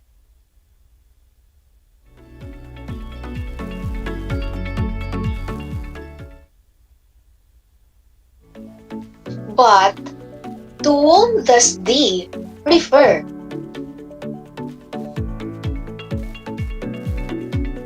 Is it A, the speaker, B, the speaker's lover, C, God, or D, man? You are correct. The speaker uses the word thee to establish right away that she is addressing her lover throughout the poem. We can observe that speaker poses the question that's going to lead the entire poem, How do I love thee? Lines 2 to 4 suggest that her love is all-encompassing, stretching to the limits, even when she feels that her existence, which is the word being, and God's divine, which is the word grace, might end. It's the love she has for her lover that sustains. Note the contrast between the attempt to measure her love with rational language, which are the word depth, breadth, and height, and the use of the words soul, being, and grace, which implies something intangible and spiritual. Now in lines 5 to 8.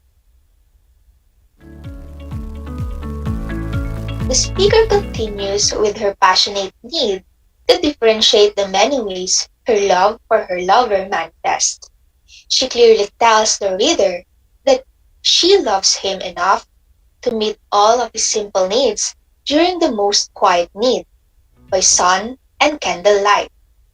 The day, which is the word sun, and the evening during the night, which is the word candlelight.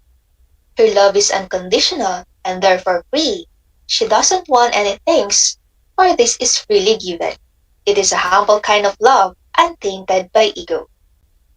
Now, read these lines from the poem. I love thee with a passion put to use. In my old griefs and with my childhood faith, I love thee with the love I seem to lose, with my lost saints.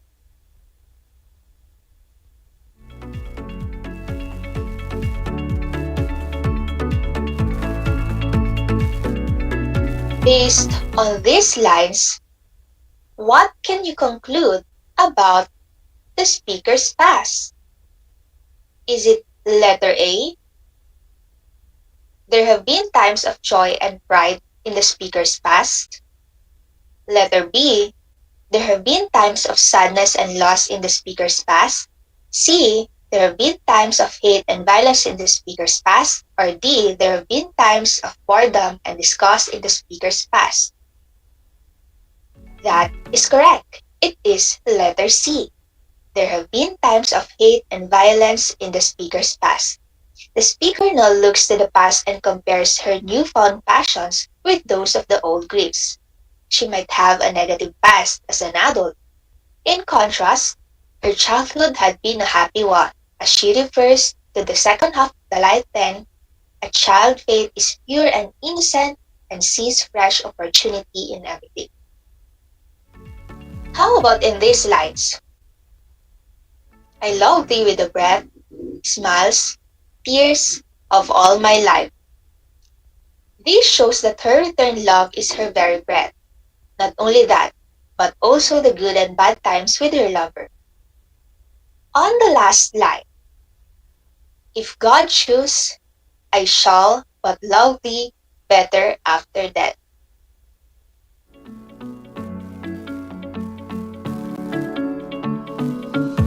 What does this line reveal about the narrator's perspective?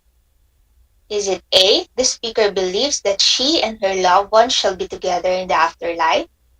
B, the speaker fears she will be separated from her loved one after death? C, the speaker believes her love is so strong that it will not fade until death but grows stronger? Or D, the speaker has faith in a grand design that God will choose what is best for her and her lover. Alright, the speaker believes her love is so strong that it will not fade even in a death but grows stronger. The theme Barrett Browning's poem is that true love is an all-consuming passion, unconditional and eternal. The quality of true love, the poet especially stresses, is its spiritual nature. True love is an article of faith, references soul, grace, praise, faith, saints, and God. How create this impression? The last line confirms the power of true love asserting as it is eternal, surviving after even death. That's the end of Activity 2. Congratulations! You have just connected with the poem. Now, to understand more the 3 types of connection, let us try the next activity. Let us take note B. Read each item carefully. Identify whether the statements are true by putting the check mark and X if the statement is false. Let's go on to item number 1. I saw a program on television that talked about eternal love like this in the poem.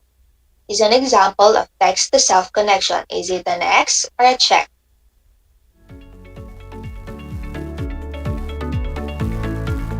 Alright, it is an X. It must be a text-to-text connection, since the speaker was reminded by a program on television which also came from a text before portray. Item number 2. Sometimes when reading, readers are reminded of other things that they have read, other books by the same author, stories from a similar genre, or perhaps the same topic. These types of connection are text-to-text connection. Is it a check or an X? That is correct. It is true, therefore a check. Text-to-text connections are connection between texts we have read to another text. Item number 3. The poem How Do I Love Thee reminds me of how I love my family is an example of text-to-word connection. Is it a check or an X?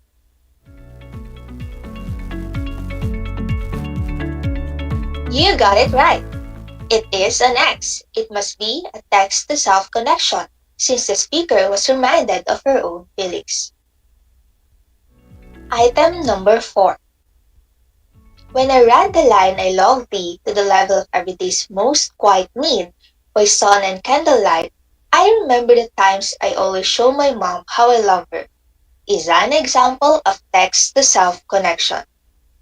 Is it a check or an X? Correct. It is true. Therefore a check. Last item, we have the item number 5. I understand how the speaker of the poem feels because I already experienced loving the same way. This is an example of text-to-text connection. Is it a check or an X? Alright, it is a check. This is because the speaker was reminded of her own experience. That ends Activity 3. Congratulations! You're now ready for the application. Let us now check how well you learned with our topic. Let's have Activity 4. Let us apply. Choose what type of connection is present in each situation using the corresponding emoji. Star emoji for text-to-text connection, heart emoji for text-to-self connection, and flower emoji for text-to-word connection. You can write your answers on your learning activity sheets. I hope you're ready. Let us now begin. Anna said after reading a book, "When I read about Minjin being mean to other students, I think about how when I was in grade school, there was a mean girl in the playground. One time, she even pulled my hair." What type of connection is presented? Very good. The answer is heart emoji, because Anna was reminded of her own experience. Number 2.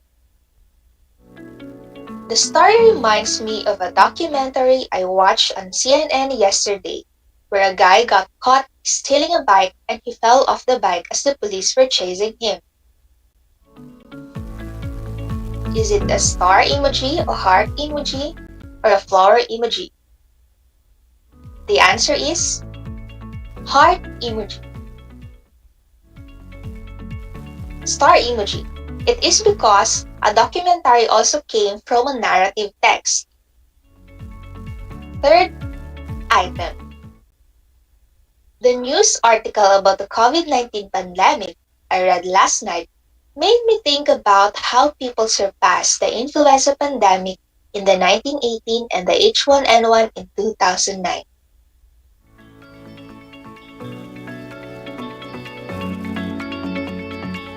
The answer is flower emoji, since the impact of the news article reminded the speaker about what is happening in real world. Next item we have, Lisa said, "The moment I read the article about saving animals, it made me feel more grateful to the approved policies and bills in the Senate about saving endangered animals."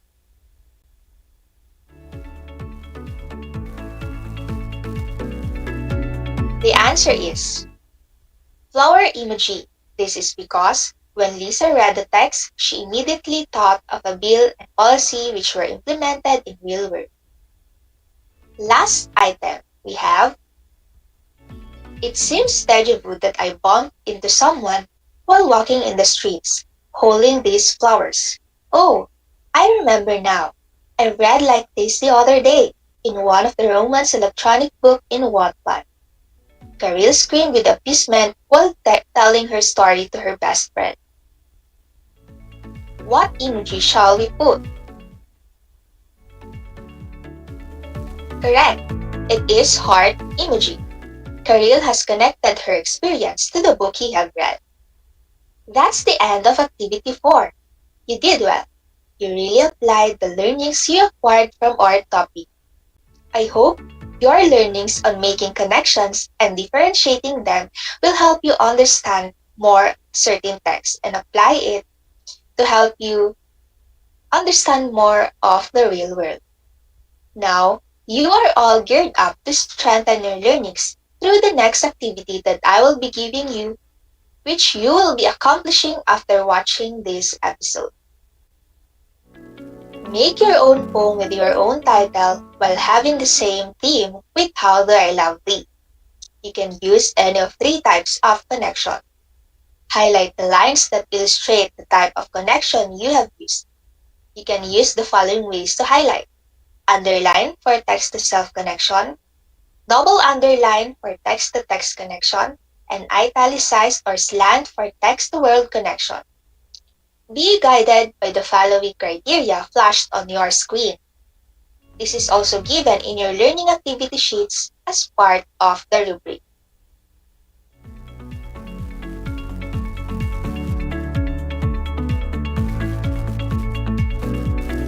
Wow, you really did great and fantastic today, grade 9 English learners. I hope you always practice making connections with whatever you read. For this will surely help you understand more of its theme and message, thus giving you a widened perspective of the literature and the world.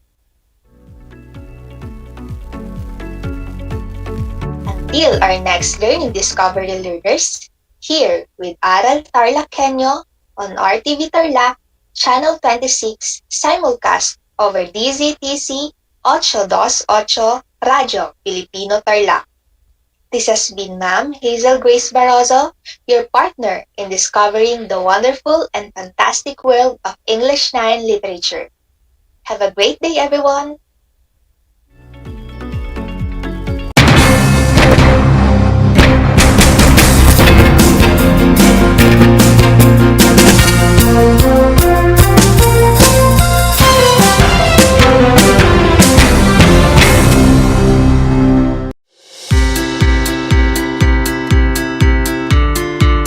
Upang matugunan ang mga kinakaharap na pagsubok ng mga guro at mag-aaral sa gitna ng kasalukuyang pandemya, nagsanib tulong sina Congressman Charlie Cojuangco ng unang distrito ng Tarlac, DEPED Region 3 Regional Director Dr. May B. Eclar at Tarlac Schools Division Superintendent Dr. Ronaldo Poson para sa isang napapanahong proyekto na tinaguriang Project Shine, Aral TarlakHenyo.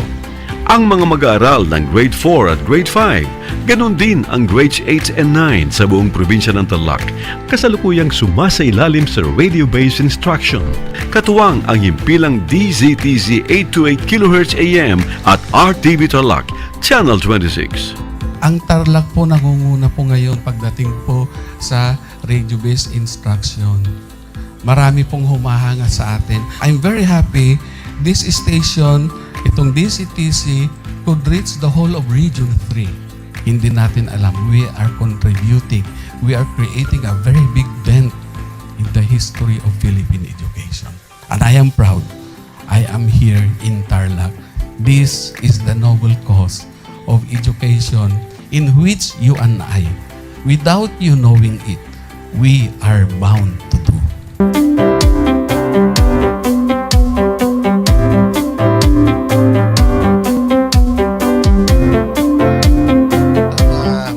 Project natin na Project Shine is a natural consequence dahil sa nangyari sa buong mundo. Let's continue to work together.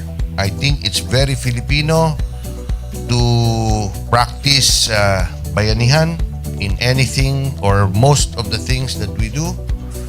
And this is a manifestation of that. No? We have private sector, we have DEPED, we have local government, all working together.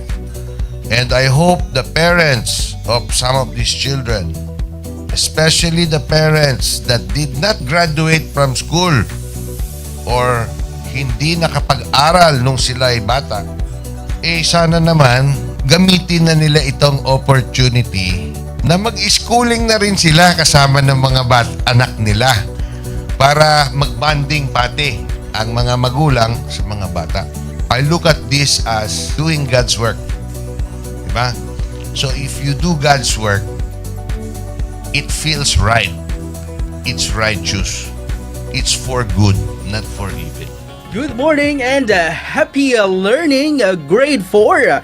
Welcome to Aral TarlakHenyo here on RTV Tarlac, Channel 26. Simulcast over DZTZ 828, Radio Filipino Tarlac. I am Teacher Mercy Pacheco Bognot. This is Alistair Aidatu. I am Marie Josephine B. Andrade. I am Teacher Princess Marie M. Dueñas, and I will be your teacher broadcaster for today.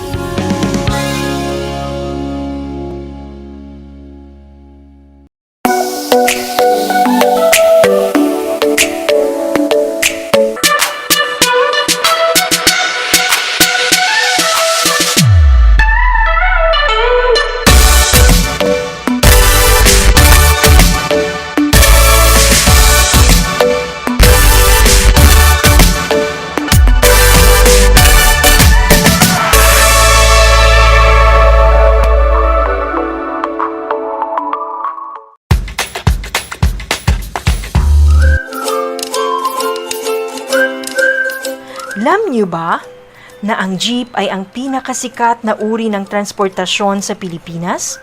May nagsasabi na ang pangalang jeep ay hango sa salitang jeepy na ang ibig sabihin ay general purpose or government purpose na naglalarawan ng military jeep na ginamit noong World War II.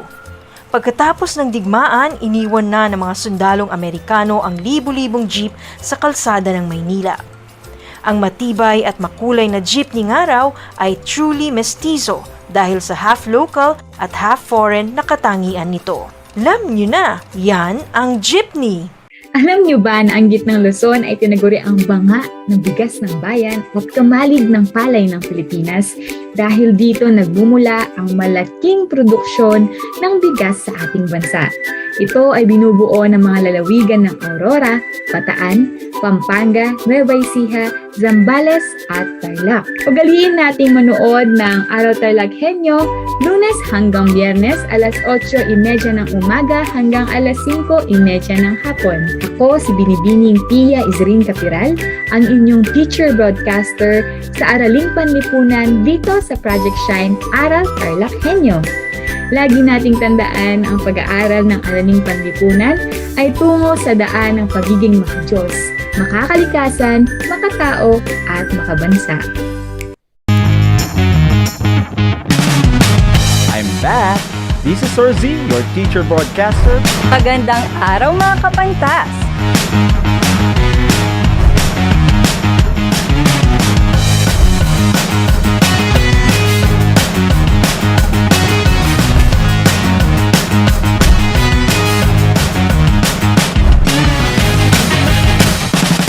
Welcome to Aral TarlakHenyo.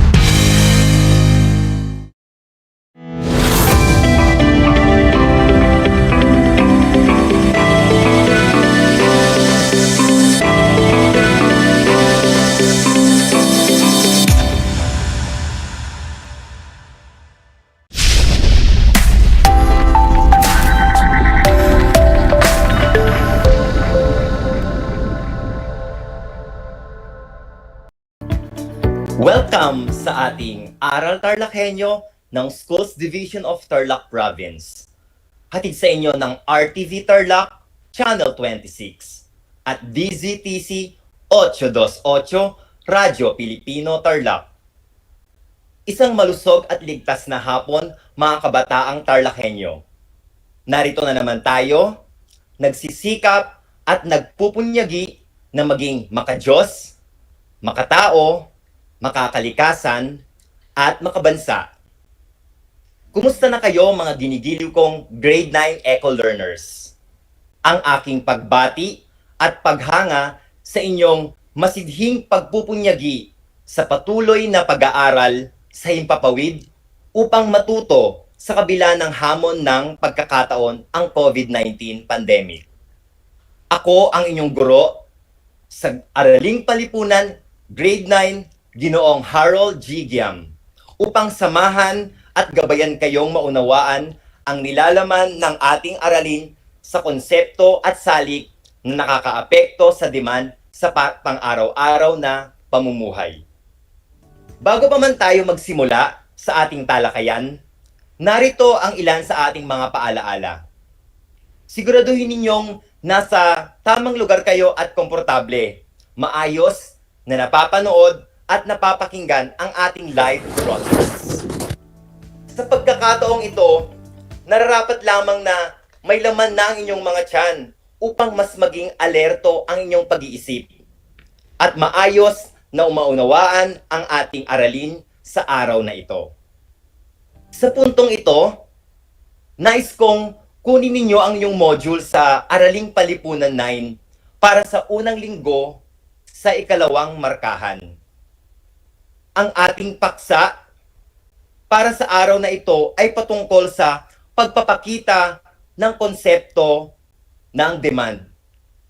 Ihanda rin ang inyong ballpen at sagutang papel upang maitala ninyo ang mga mahalagang impormasyon na aking mababanggit.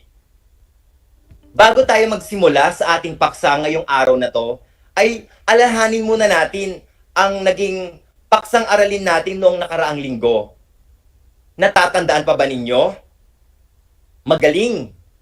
Ating tinalakay ang konsepto ng demand at batas ng demand. Pag sinabi nating konsepto ng demand, ito ay tumutukoy sa dami ng produkto at serbisyo na nais bilhin sa isang takdang presyo at lugar. May demand ang isang produkto at paglilingkod kapag nakapagbibigay ito ng kasiyahan o nakatutugon sa isang pangangailangan. Isinasaad naman ang konsepto ng batas ng demand na magkasalungat o inverse na ugnayan ang presyo sa quantity demanded ng isang produkto. Kapag tumaas ang presyo, bumababa ang dami ng gusto at kayang bilhin. At kapag bumaba ang presyo, tataas naman ang dami ng gusto at kayang bilhin. So ito nga yung tinatawag natin na ceteris paribus. Napakahalagang batayan sa pagbili ng isang pangangailangan ng presyo. Di ba bumibili tayo depende sa kakayahan natin o sa budget na mayroon tayo?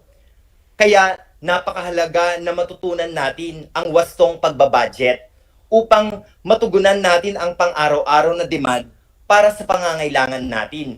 Kaya nga sa lahat ng mga estudyante natin ngayon na nakikinig at sumusubaybay, tinuturuan tayo ng subject na economics upang mas maging matalino tayo at maging magaling sa pagdesisyon. At ngayon, sa palagay ko ay handa ka na sa ating bagong paksa para sa araw na ito. Inaasahan na sa pagtatapos ng aralin na ito ay inyong matutukoy ang tatlong pamamaraan ng pagpapakita ng konsepto ng demand. Sa lahat po ng mga magulang at mag-aaral sa ikasyam na baitang na nakikinig sa ating broadcast, kung kayo po ay may katanungan o nais linawin ukol sa ating paksa ngayong araw na ito, maaari kayong magbigay ng mensahe sa aking Facebook Messenger. I-type lamang sa inyong account ang aking pangalan, Harold G. Giam. Tumawag o mag-text sa aking contact number, 0917-770-8476. Uulitin ko ang aking numero na maaari niyong tawagan o i-text, 0917-770-8476. Bago tayo magsimula sa ating paksang aralin, ating subukin ang inyong paunang kaalaman sa ating paksa. Ihanda ang inyong papel at ballpen at piliin ang pinakaangkop na sagot sa aking mga katanungan. Handa na ba kayo, mga ginigiliw kong grade 9 eco-learners? Magaling! Magsimula na tayo para sa unang tanong. Kapag may paggalaw ng kurba ng pataas, pababa, pakanan, o downward sloping, ito ay nangangahulugan ng letter A, ang demand, walang kaugnayan ang demand sa presyo. Letter B, hindi nagbabago ang presyo ayon sa demand. Letter C, sumasabay ang presyo sa pagbaba ng demand. Letter D, may negatibong ugnayan ang presyo sa dami ng demand. Ayan, inilagay na ang ating kasagutan. Letter D, may negatibong ugnayan ang presyo sa dami ng demand. Tandaan ninyo ang aking mga ibinigay na mga paunang kaalaman sa ating paksa dahil mamaya makikita natin kung gaano ba kayo nakinig sa ating talakayan. Ikalawang tanong, kailangang may kagustuhan at kakayahan ang producer na ipagbili ang produkto upang tawaging demand ang produkto. Halimbawa, kung 30,000 face mask ang kailangan ng mga frontliners sa ospital, subalit ayon sa datos, may 10 kumpanya ng face mask. Sa bilang na ito, 6 lamang ang may interes na magbenta ng kabuang 20,000 face mask sa halagang 75 pesos. Alin dito ang demand para sa face mask? Ito ba ay 10 pesos? 75? 20,000? O 30,000? Of course, ito ay letter C, 20,000. Para naman sa ikatlong bilang, ang tawag sa numerical na datos sa schedule ng demand at ipinakikita sa pamamagitan ng grapikong paglalarawan ay tinatawag na, tingnan ninyo, kurba ng presyo, kurba ng demand, kurba ng negosyo, at schedule ng demand. Pansin ninyo, schedule ng demand ang tamang sagot. At titignan ninyo ang iba pang mga konsepto dahil mababanggit natin mamaya yan. Ika-4 na tanong. Tingnan ang graph sa ibaba. Piliin ang kahulugan ng batas ng demand. So nagkaroon tayo ng balik-aral, di ba? Kung ano ba ang batas ng demand. Ngayon, meron naman siyang graph. So paano natin ito ipapaliwanag? Kapag mataas ang presyo ng bilihin, kaunti ang mabibili ng consumer. Letter B, mas marami ang mabibili ng mga consumer kapag mataas ang presyo. Letter C, tumataas ang presyo, bumababa naman ang demand ng mga consumer. Letter D, habang tumataas ang presyo, tumataas din ang demand ng mga consumer. Tama, ito ay letter C. Habang tumataas ang presyo, bumababa naman ang demand ng mga consumer. Dahil ito ay inversely proportional. Dumako tayo sa ikahuling tanong. Sa lalawigan ng Tarlac, sa panahon ng pandemiko, ano ang pinakamataas na demand ng mga mamamayan?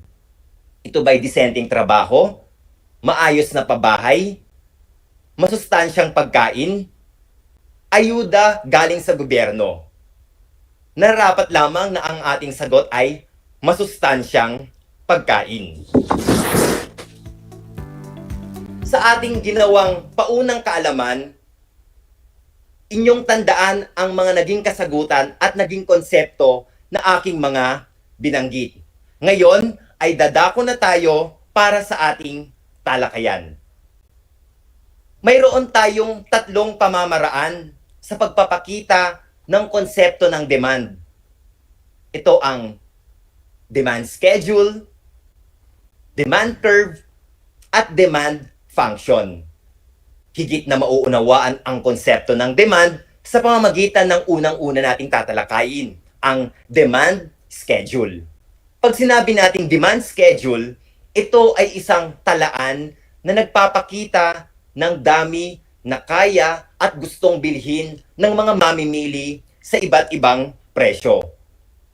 Ang schedule na makikita sa talahan na yan ay tumutukoy sa quantity demanded para sa face shield sa iba't ibang presyo. O ayan, meron tayong demand schedule ng face shield. Kaya sa mga nanonood sa ating Facebook Live, inyong pagmasdan ang ating demand schedule.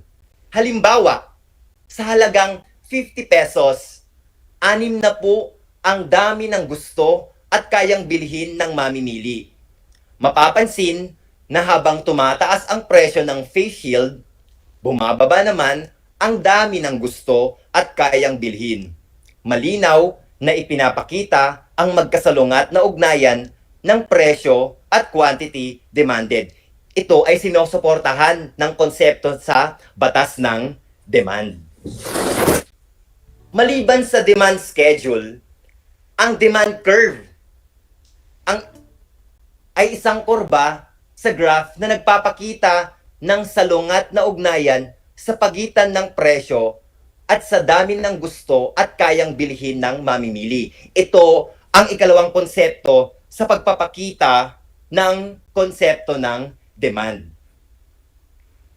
Tignan nyo naman ang ating graph. Ang graph ay batay sa demand schedule na aking ipinakita kanina na nasa talahan na yan. Kung ilalapat sa graph ang ating kombinasyon ng mga presyo at quantity demanded, ay mabubuo ang demand curve para sa face shield. Halimbawa, pagmasdan ninyo, sa punto A na ang presyo ay 100 piso, 10 ang dami ng face shield na gusto o handang bilhin ng mamimili. Sa punto B, ang presyo ay 70 piso. 20 ang face shield na gusto at handang bilhin ng mamimili. Kaya kung titignan natin at kung tutuntunin natin ang mga puntong F ay makakabuo ng isang kurbang pababa o downward sloping curve. So ito ang tinatawag natin na demand curve. Kaya pagmusdan nyong mabuti, downward sloping curve ang ating demand.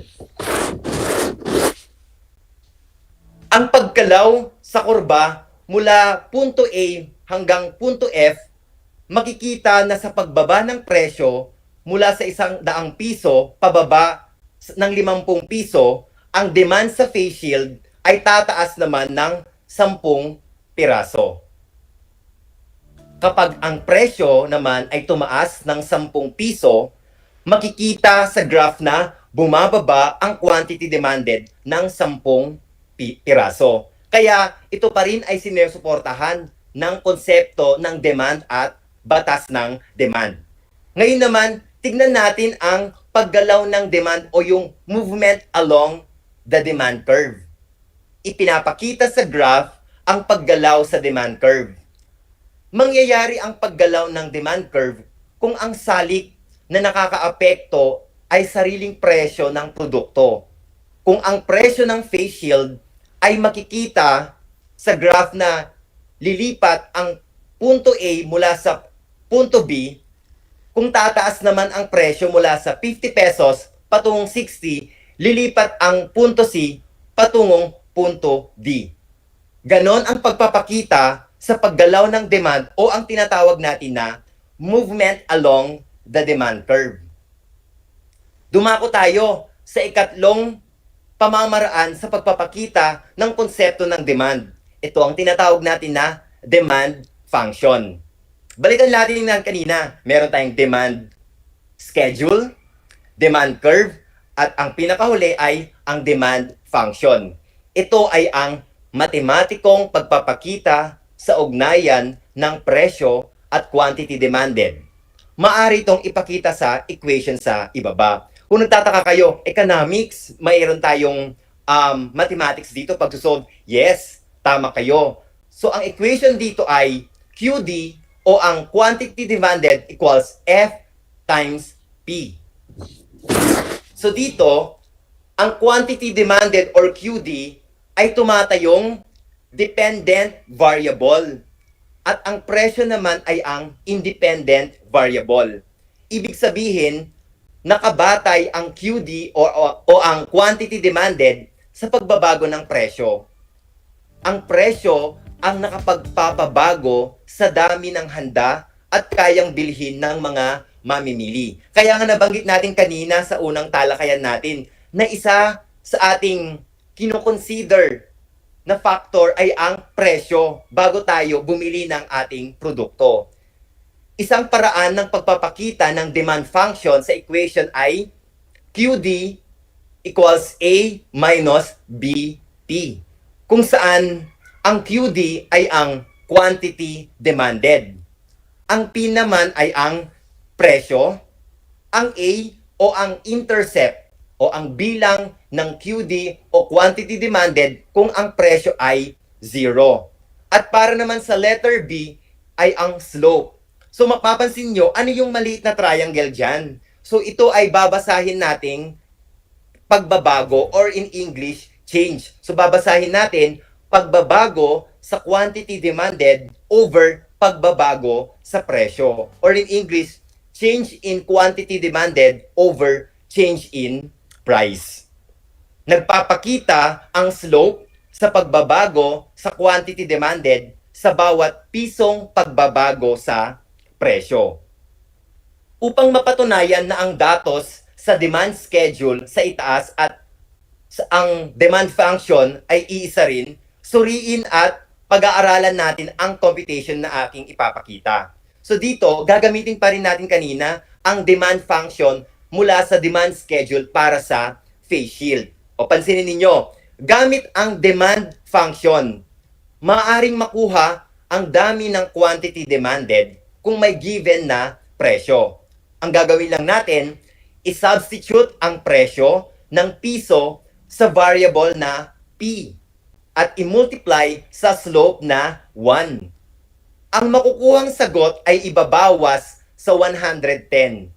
Mula rito ay makukuha ang sagot na 10 na quantity demanded. O pansinin niyo yung unang example natin, di ba? QD equals 110 minus 1P. Kaya sinubstitute natin, ang sagot ay QD ay 10 piraso.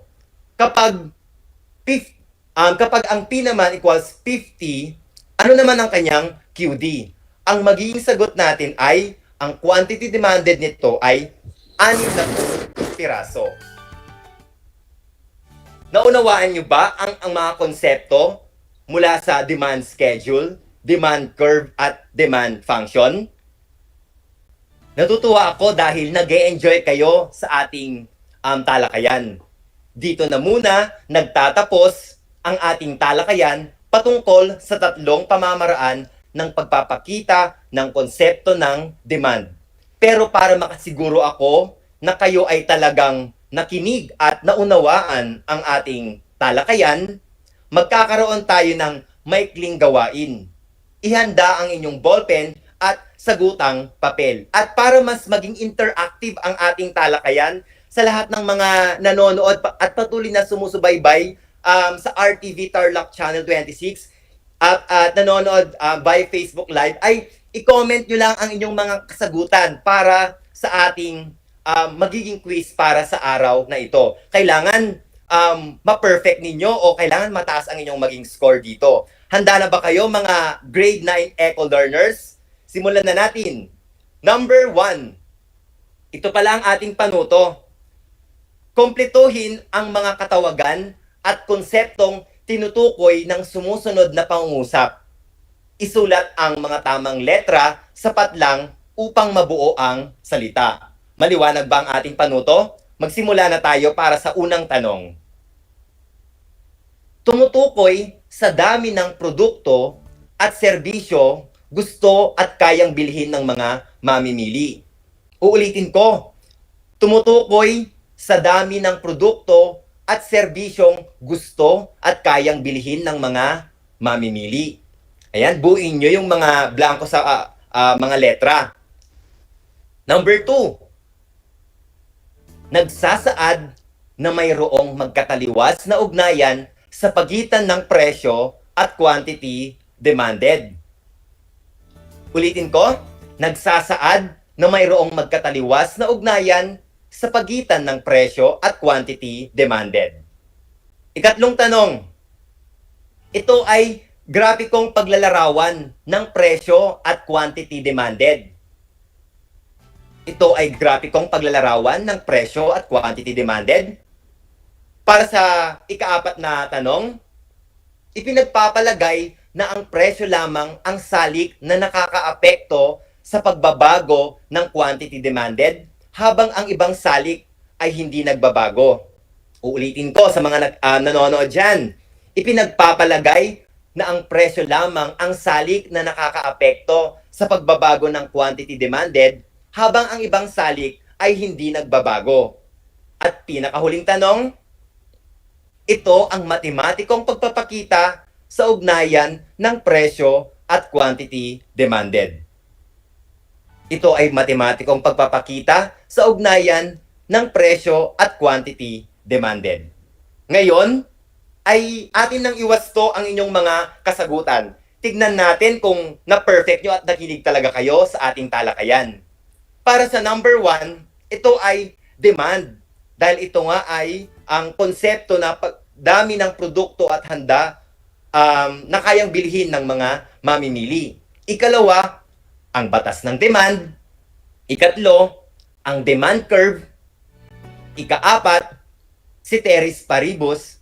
At ikalima ay ang demand function.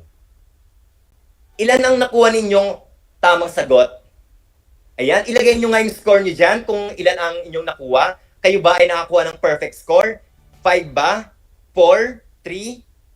Magaling. Natutuwa ako dahil masigasig ninyo sa inyong pag-aaral at talagang nakinig kayo sa ating talakayan. Para sa ating susunod na talakayan ay ating susuriin ang mga salik na nakakaapekto sa pagbabago ng demand. Ngunit bago yon, sagutin ang gawain sa pahina 14 ng inyong module na may pamagat na i-demand, itala, at ikurba. Ang panuto ay iguhit ang graph sa malinis na bond paper at itala ang mga datos na hinihingi batay sa nakasaad sa kahon. Maaari ninyong kunan ng larawan gamit ang inyong cellphone, ang inyong mga gawain, ang inyong mga kasagutan at isumite ito sa Facebook Messenger ng inyong guro sa Araling Palipunan 9. Sa mga wala namang access sa internet, maaari ninyong ipasa ang inyong mga ginawang activity sa inyong paaralan para sa itatakdang pagsauli at pagkuha ng inyong module. Isang paalaala lamang, aking mga grade 9 eco-learners, ang inyong mga magulang lamang o guardian ang maaaring magtungo sa paaralan para sa pagpasa ng inyong mga gawain. Sila din ay inaasahang sumunod sa ating mga health protocols gaya ng pagsusuot ng face mask, face shield, paghuhugas ng kamay, at physical distancing. Inaasahan ko na kayo'y natuto sa ating talakayan para sa araw na ito. Muli, ako ang inyong guro sa Araling Palipunan 9, Ginoong Harold G. Giam, na nagsasabing ang pag-aaral ng Araling Palipunan ay daan sa pagiging makadiyos, makatao, makakalikasan, at makabansa. Hanggang sa muli!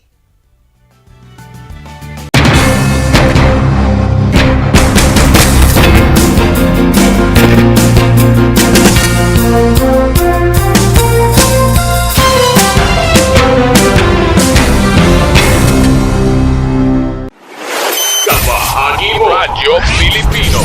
Impormasyong may kalidad, serbisyong may halaga, saan mang bahagi ng Pilipinas. On air. Saan mang bahagi ng mundo. Online. Anumang uri ng pamumuhay. Kasama, katuwang, kapinoy. Kabahagi mo. Radyo Pilipino. Radyo Pilipino. Gutom ka ba sa impormasyon? May namiss ka bang subject at leksyon? Gusto mo bang alalahanin ang nakaraan? o dagdagan ang iyong kaalaman?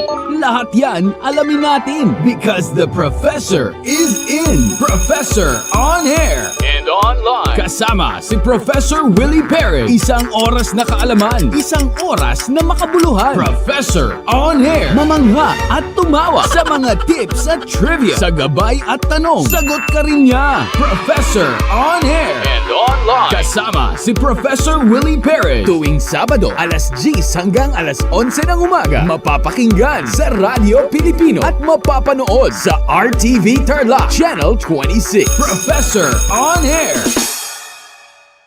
Nais mo bang magpabakuna? Alam mo bang may mga tinatawag na priority eligible groups? Sa bawat priority group, may mga sektor na nakahanay. Kung ikaw ay kabilang dito, wag nang magdalawang isip pa. Halina't magpabakuna na. Ngayong Hunyo, sisimula na ang pag-rollout ng mga bakuna sa A4 group. Kabilang sa A4, ang essential frontliners tulad ng mga sumusunod. Mga nagtatrabaho sa pribadong sektor na nasa labas ng kanilang mga tahanan. Mga nagtatrabaho sa mga ahensya ng gobyerno, GOCCs at local government units. Mga nagtatrabaho sa mga informal na sektor sa labas ng kanilang mga tahanan. At mga nagtatrabaho sa mga pribadong tahanan. Kaya kung ikaw ay kabilang sa grupong ito, tumawag o makipag-ugnayan sa inyong LGU at sa inyong kumpanya upang malaman ang mga detalye tungkol sa inyong vaccination program, katulad ng petsa, oras at lugar kung saan ka magpapabakuna. Humingi ng medical clearance sa inyong doktor kung ikaw ay may autoimmune disease, HIV, cancer, malignancy, dumaan sa organ transplant, kasalukuyang dumadaan sa steroid treatment o nakaratay sa higaan. Huwag kalimutan ang iyong proof of eligibility o mga dokumentong nagpapatunay na ikaw ay kasama sa priority group na ito. Huwag din kalimutang dalhin ang iyong government ID, pati na ang face mask, face shield, sanitizer at ballpen bago ang iyong vaccination. At paalala, pagkatapos ng pagbabakuna, huwag mag-atubiling magtanong na makaragdagang impormasyon tungkol sa bakuna na ginamit sa iyo. Hingin at itago ang contact information ng personnel na tatawagan kung sakaling ikaw ay makaramdam ng seryosong side effects. Huwag rin kalimutan ang vaccination card at alamin ang petsa ng iyong second dose ng pagbabakuna. Higit sa lahat, ugaliin pa rin sundin ang minimum public health standards tulad ng wastong paghuhugas ng kamay, pagpapanatili ng safe physical distancing at pagsusuot ng face mask at face shield. Ano pang hinihintay mo? Tara na sa Vida Vaccination!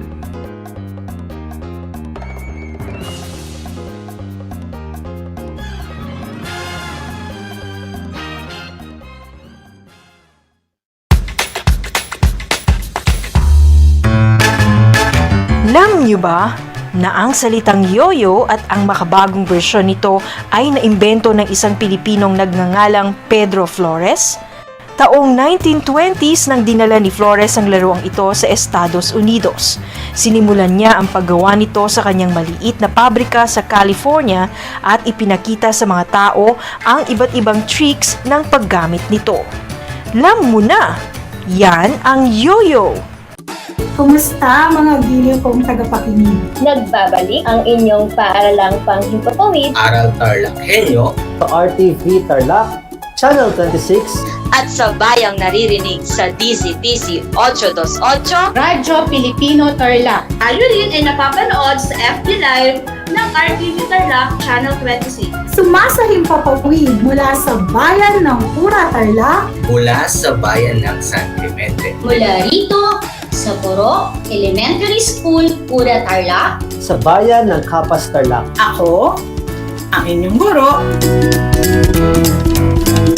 na maghahatid sa inyo ng makabuluhang pagtalakay sa ating aralin.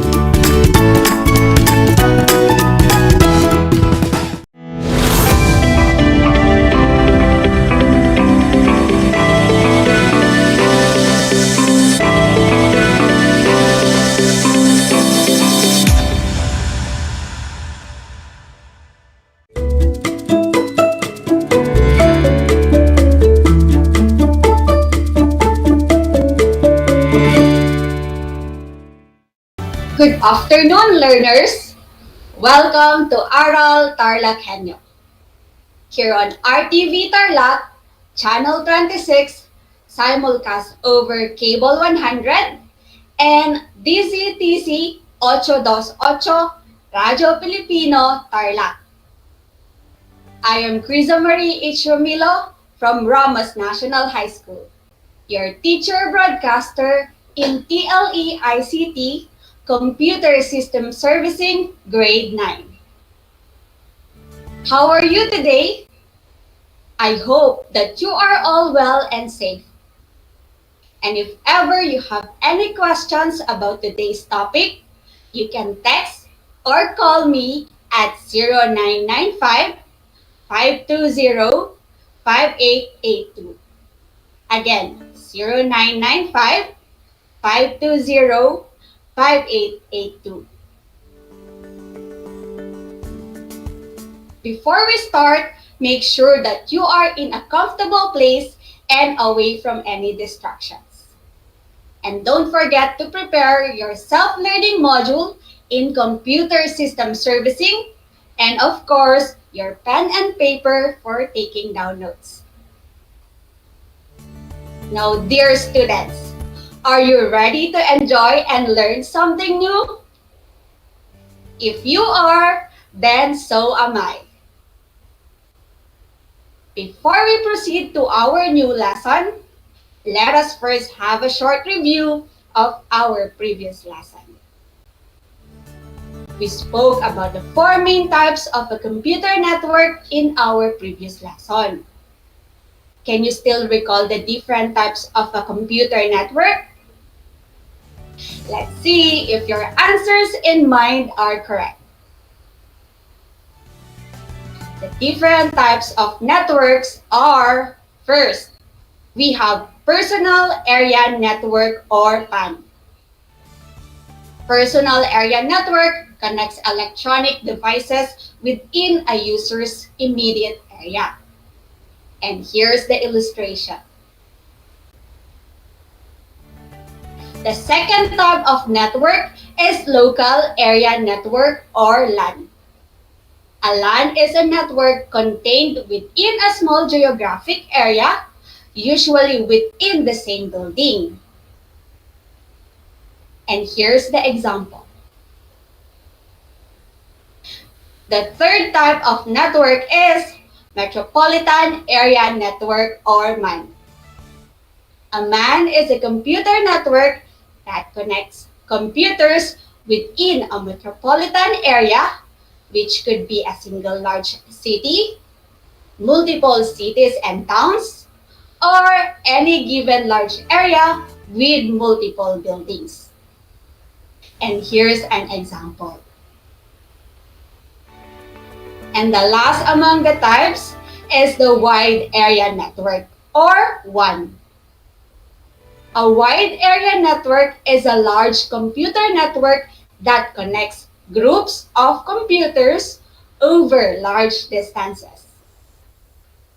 And you have the internet as a perfect example of a wide area network. Okay, learners, are the answers you have in mind the same as the ones I have mentioned? If so, then very good. And moving on, here are the objectives of today's lesson. First is to define network topology. Next is to classify the different types of network topologies. And lastly is to recognize the advantages and disadvantages of each topologies. My dear learners, now open your self-learning module in Computer System Servicing Week number 1. And let's begin. Network topology is defined as a way network is arranged, including the physical or logical description of how links and nodes are set up to relate to each other. There are two types of or approaches of network topology. First, we have the physical topology. As the name suggests, This topology refers to the physical connections and interconnections between the nodes and the network. In other words, it describes the way computers connect with the use of cables, wires, and software. The next and last approach is the logical topology. This, though, is a little more abstract and strategic, referring to the conceptual understanding of how and why the network is arranged the way it is, and how data moves through it. In other words, it describes the way data flows from one computer to another within a computer network. These are the most common types of network topologies. We have bus topology, ring topology, star topology, tree topology, and lastly, we have the mesh topology. Please note that the data in the network layer is in the form of packets. These IP packets are packed into frames in the data link layer. Physical layer then transmit the frames into the transmission media such as cables. Therefore, in computer networks, data travels from one computer to another in the form of frames. Same term will be used in the further discussion. Starting with bus topology. This topology orients all the devices on a network along a single cable running in a single direction from one end of the network to the other, which is why it is sometimes called as line topology or the backbone topology. Data flow on the network also follows the route of the cable moving in one direction.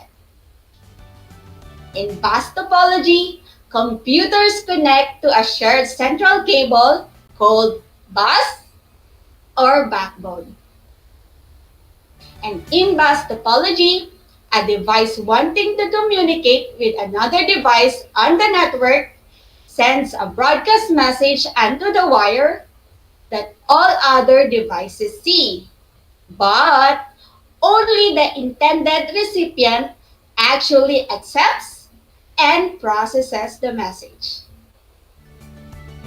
Bus topologies are a good, cost-effective choice for smaller networks because the layout is simple, allowing all devices to be connected via single coaxial or RJ45 cable. However, since bus topologies use a single cable to transmit data, they are somewhat vulnerable, meaning that if the cable experiences a failure, the whole network goes down. The next type of network topology is the ring topology. Ring topology is where nodes are arranged in a circle or ring. In this topology, data transmitted by one computer can travel to another computer in a circular manner, either clockwise or counterclockwise to reach its destination. And since only one station on the network is permitted to send data at a time, it greatly reduces the risk of packet collisions, making this topology efficient at transmitting data frames without errors. Another advantage of using this type of topology is that ring topologies are cost-effective and inexpensive to install. And the intricate point-to-point connectivity of the nodes makes it relatively easy to identify issues or misconfigurations on the network. On the other hand, though this topology is popular, a ring topology is still vulnerable to failure, without proper network management. Since the flow of data transmission moves unidirectionally between nodes along each rings, if one node goes down, it can actually take the entire network with it. That is why it is imperative for each of the nodes to be monitored and kept in good health. Another in the list is the store topology. And this topology is the most common network topology. It is laid out so every node in the network is directly connected to one central hub via coaxial, twisted pair, or fiber optic cable. Acting as a server, this central node manages data transmission, as information sent from any node on the network has to pass through the central one to reach its destination, and functions as a repeater, which helps prevent data loss.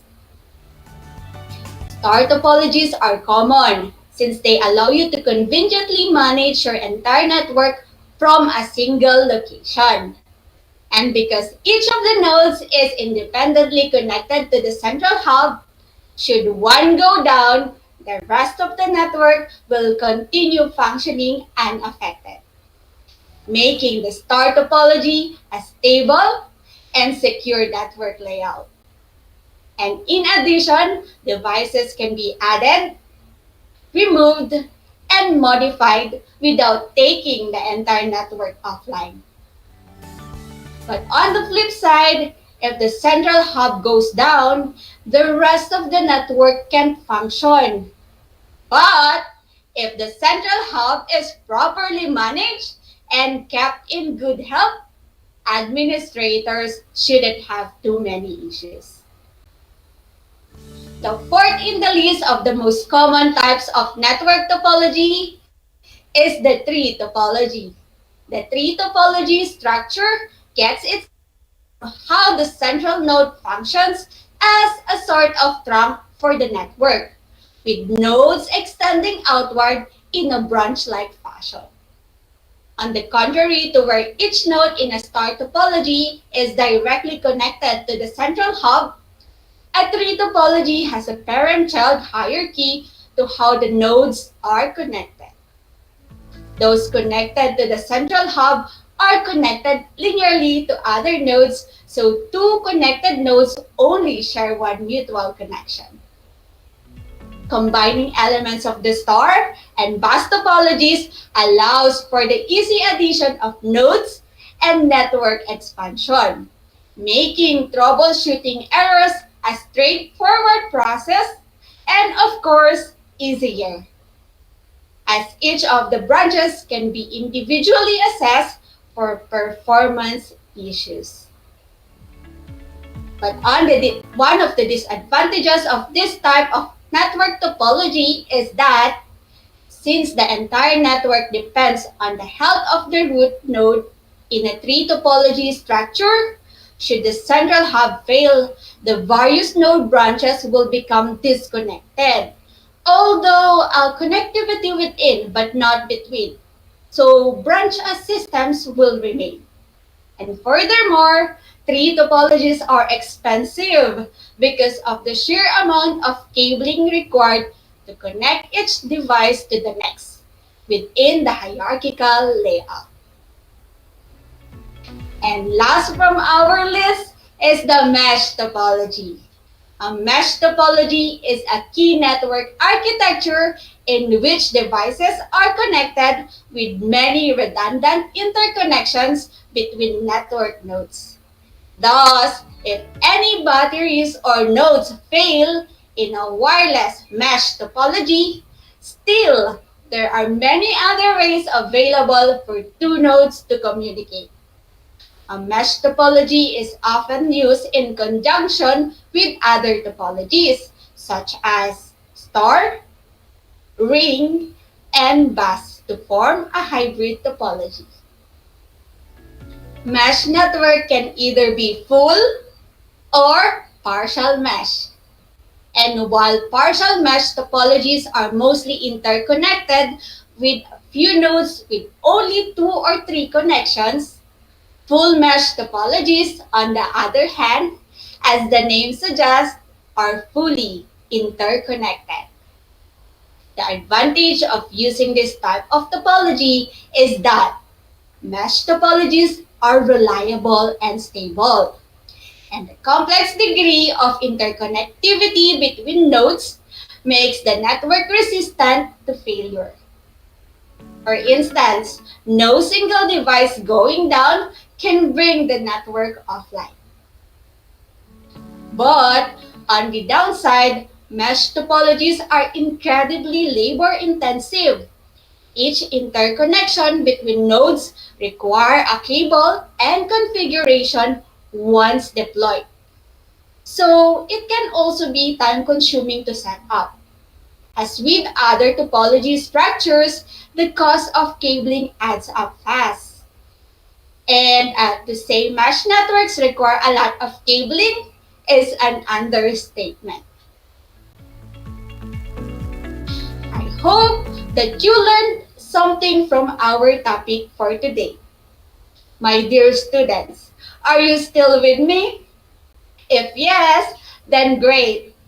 Again, the most common types of network topologies are bus topology, ring topology, star topology, tree topology, and lastly, mesh topology. And now that we are done with our lesson, my dear students, are you ready for a short quiz? Bring out a piece of paper or your test notebook.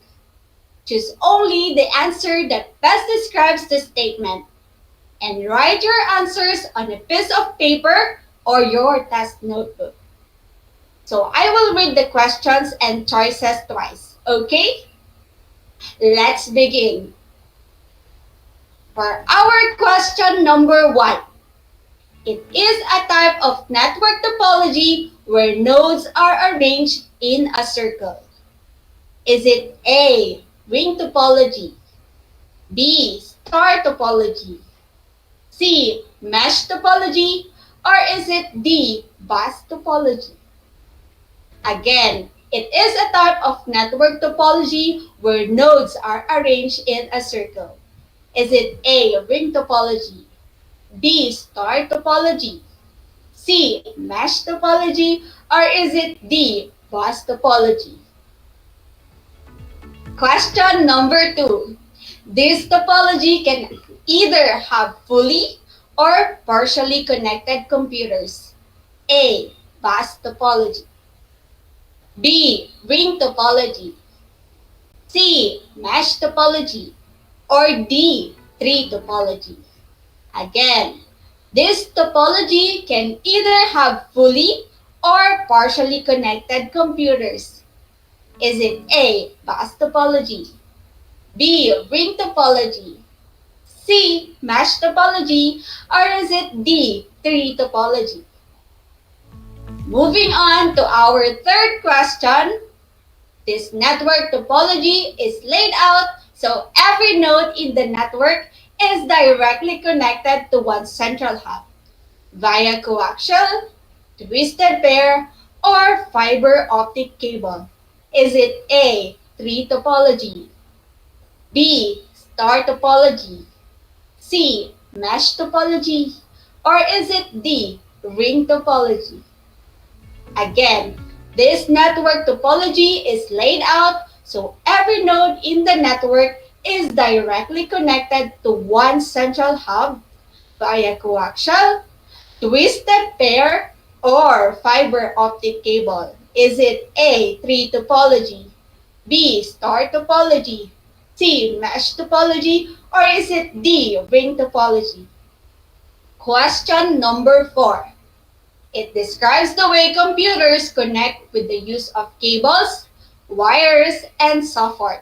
Is it A, physical topology, B, logical topology, C, network topology, or is it D, full mesh topology?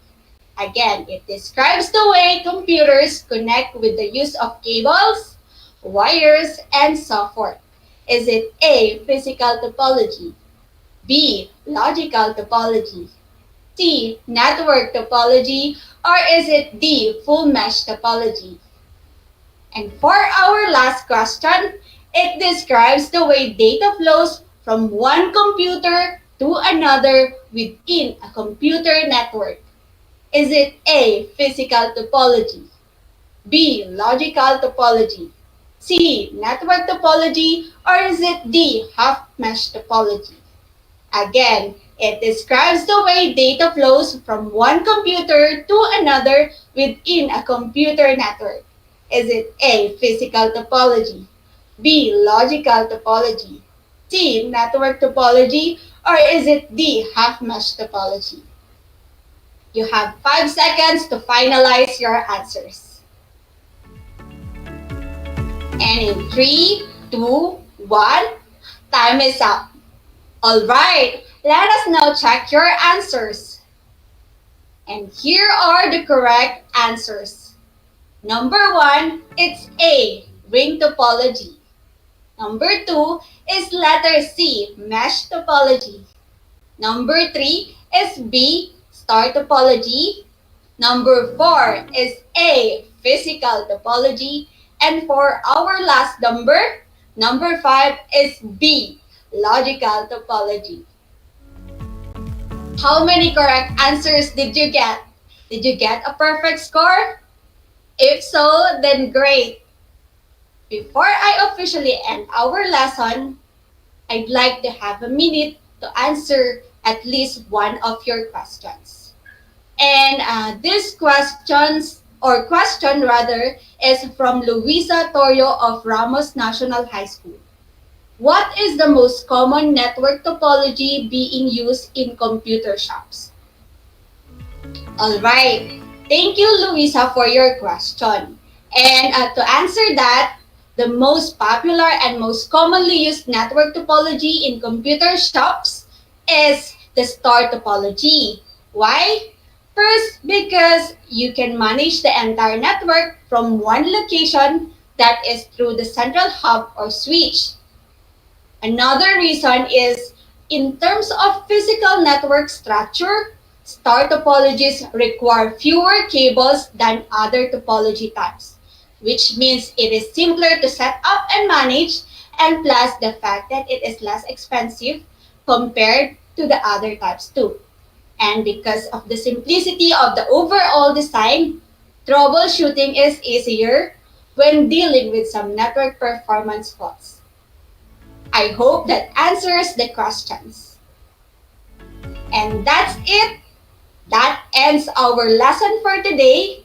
I hope that you learned something from our discussion.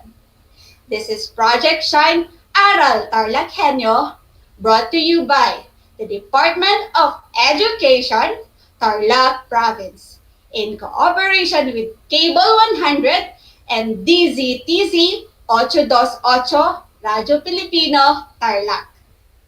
Thank you, and always remember, in TLE, we have skills, knowledge, and progress. Again, this is Criza Marie H. Romilo of Ramos National High School, your teacher broadcaster in TLE ICT Computer System Servicing, saying keep safe and God bless us all. Bye!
niyo ba na ang kinikilalang Guinness Book of World Records holder bilang pinakamaliit na commercially harvested fish ay isang sinarapan? Ito ay matatagpuan lamang sa Pilipinas, sa Lake Buhi sa Bicol River. Isa itong uri ng goby na may transparent na katawan na may sukat na 12.5 mm. Alam mo na, yan ang sinarapan. Kumusta mga giliw kong tagapakinig? Nagbabalik ang inyong paaralang panghimpapawid, Aral TarlakHenyo, Sa RTV Tarlac, Channel 26, At sa bayang naririnig sa DZTC 828, Radyo Pilipino Tarlac. tayo rin ay napapanood sa FB Live ng RTV Tarlac Channel 26. Sumasahim papawid mula sa bayan ng Pura Tarlac, mula sa bayan ng San Clemente. Mula rito, sa Puro Elementary School, Pura Tarlac. sa bayan ng Kapas Tarlac. Ako, ang inyong guro, na maghahatid sa inyo ng makabuluhang pagtalakay sa ating aralin.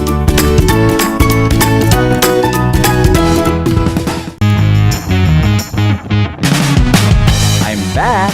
This is Sir Z, your teacher broadcaster. Magandang araw mga kapantas!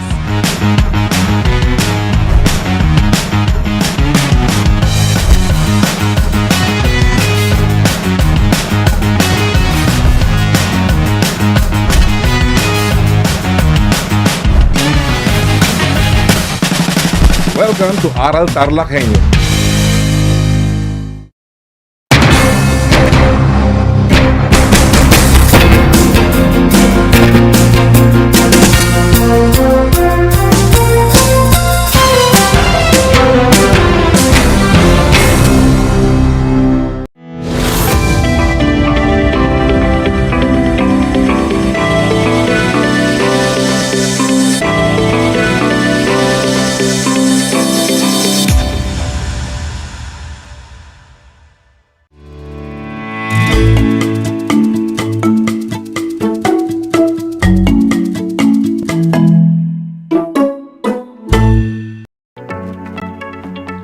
A blessed and good afternoon, grade 9 learners. Welcome to Aral TarlakHenyo here on RTV Tarlac, Channel 26, simulcast over DZTC 828, Radio Filipino Tarlac. I'm your teacher broadcaster, Rica Joyce M. Ines, aiming to give you a fun-filled learning experience in Music 9. The sun is about to set, and tuning into our program is the best way to end your day productively. So prep up, all eyes and ears to our discussion, dear grade 9 learners of Tarlac Province, as we go over our lesson on the air. Are you ready? Very good. I need you to relax because when we are relaxed, we are comfortable. And when we are comfortable, we can think well. And that's exactly what we need at this hour. For our second day of airing in Music 9, Quarter 2, it is time to learn about the composers of the classical period. Yes, you heard it right, the composers of the classical period. But let us first have a review on what you have discussed last Tuesday in music. Let us identify the different musical forms of classical era.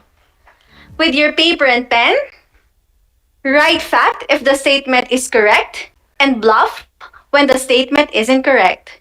Or you may comment your answer on the comment box in our FB Live. Are you ready? Here we go.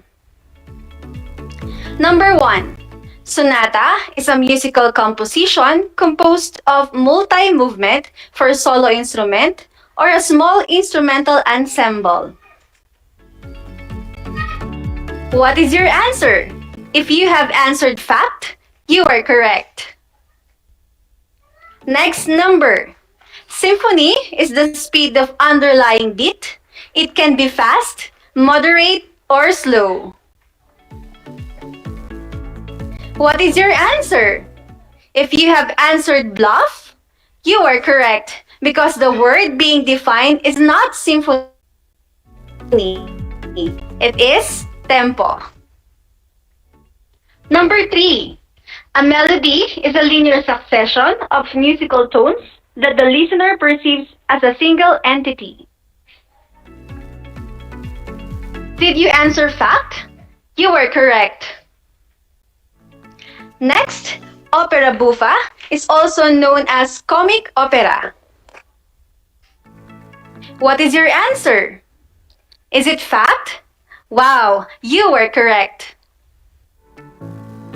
Last item for our review, opera seria is also known as drama opera or serious opera. What is your answer? If you have answered fact, you were correct. What is your score for this activity? If you got all the correct answers, you have a good memory. As we are about to start with a new lesson, please get your MAPE compendium, a sheet of clean paper and a pen, and I will play a music. As soon as the music stops, you should have your compendium with you. Ready? Go!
Now that you have your compendium with you, let's get started. Remember, your learning task for today is at the end of the lesson. You should be able to explain the performance practice, the setting, the composition, the role of composers and performers, and audience during the classical period and relate classical music to other art forms and its history within the era. Let's go back in time and explore the music of the classical period. But first, let us have our pretest to assess what you already know about the lesson. In your learning activity sheet, Activity 2, you will see pictures of the composers of the classical period. Identify these composers by writing A, if he is Haydn, B, if he is Mozart, and C, if he is Beethoven.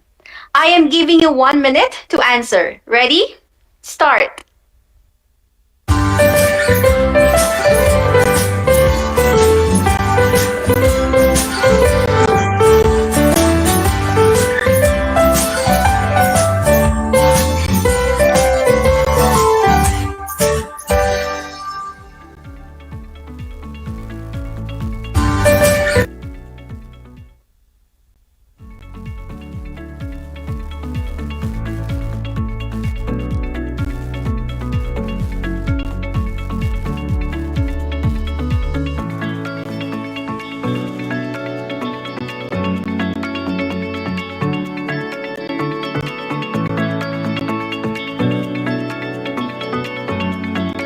Okay, your time is up. Let's check and see your score for this activity. Were you able to identify picture number 1? What is your answer? The correct answer is C, Beethoven. How about picture number 2? What is your answer? The correct answer is A, Haydn. How about picture number 3? What is your answer? You got that right. It's B, Mozart. What is your score for this activity? If you got all 3 correct answers, you are at advantage for this lesson. If you did not get them all correctly, don't worry because this session will help you learn more about classical period music. We are traveling back in time to discover the interesting music of the classical period.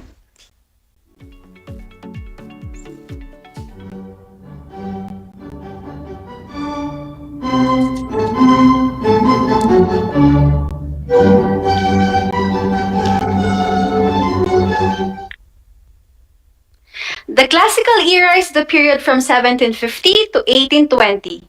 It is also known as the Age of Reason.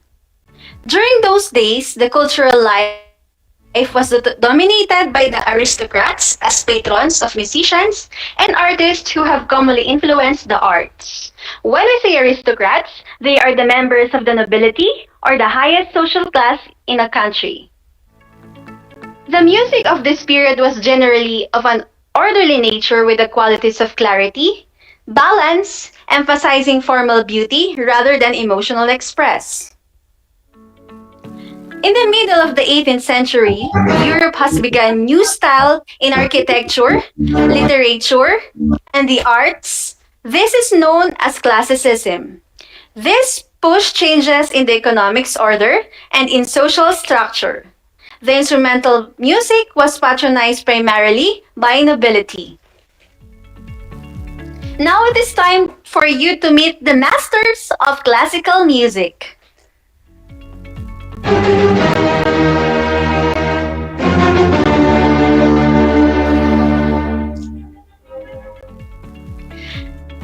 Classical music composers played a very important role in the development of this art form. There are a lot of composers during this time, but there are 3 who stood out, and we will be learning more about them.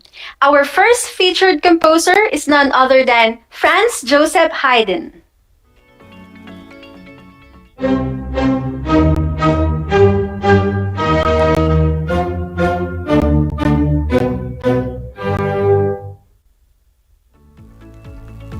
Franz Joseph Haydn, he was born on March 31, 1732 in Austria. Died on May 31, 1809 in Vienna. His life was described as a rags to riches story. He is from a poor family, and his music led him to rise in his social status. He was hired by rich patrons and eventually became a musical director for a wealthy family for 30 years.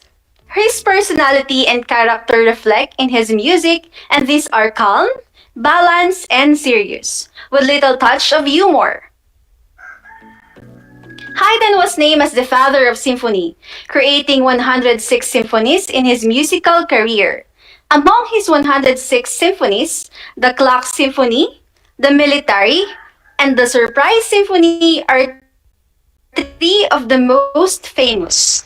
Let us listen to Haydn's Symphony number 94 and find out why it was called the Surprise Symphony.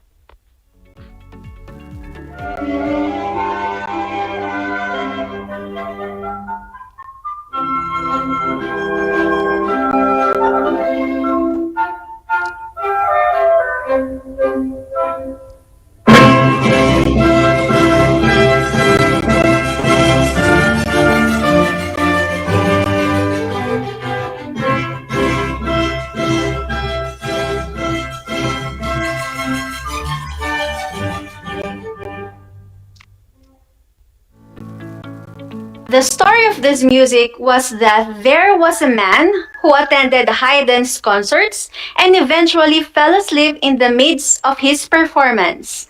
Haydn did not take this lightly and created a symphony that would make the man fall asleep, but would be awakened by the sudden burst and loud music. Were you awakened by surprise symphony just like the man on Haydn's concert? Great! I was too. Again, who was the father of symphony?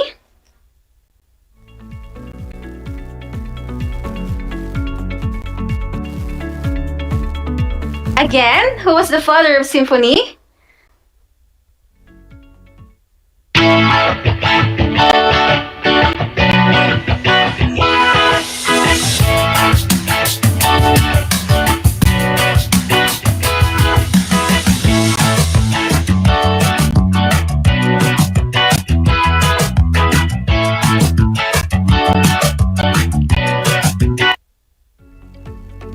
Did you say Franz Joseph Haydn? Yes, you were right. It was Franz Joseph Haydn. The next featured composer was born on January 27 in Austria, the child prodigy, Wolfgang Amadeus Mozart.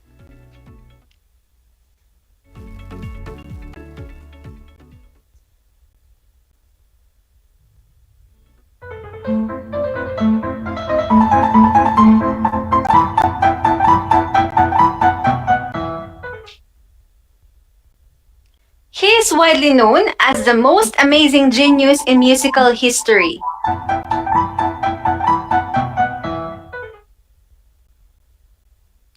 At 5 years old, he was already playing the violin. At 6 years old, he was recognized as an exceptional pianist. At 7, he was composing his own music. At 13 years old, he had written sonatas, concertos, symphonies, and operas.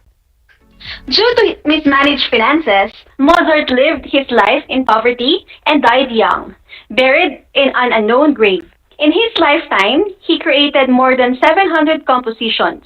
The Marriage of Figaro, the Magic Flute, and the Ein Klein Nacht music are among them. Let us listen to Mozart's Ein Klein Nacht music and recall what cartoon has used the music for background sound effects.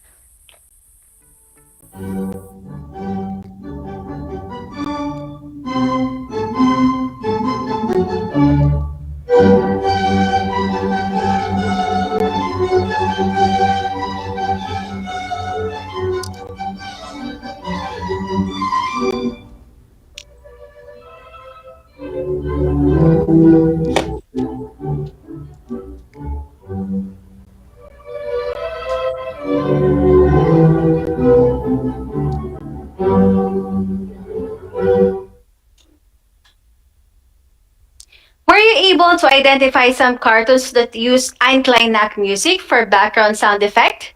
Yes, you're right. It was used in Tom and Jerry, Little Einstein, and Adventure Time. See? Classical music is still used up to these days in movies, cartoons, or commercials. Again, who was known as the child prodigy?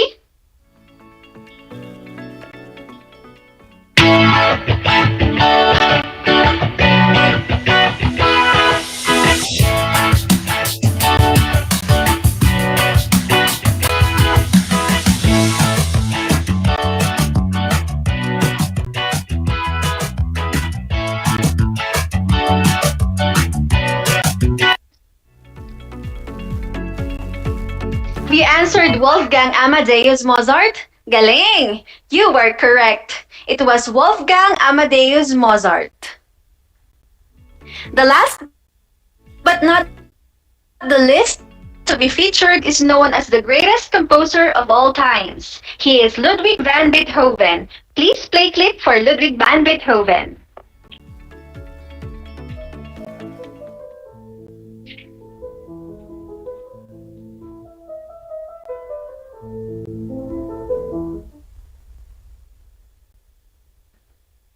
He was born and baptized on December 17, 770, in Born, Cologne, Germany.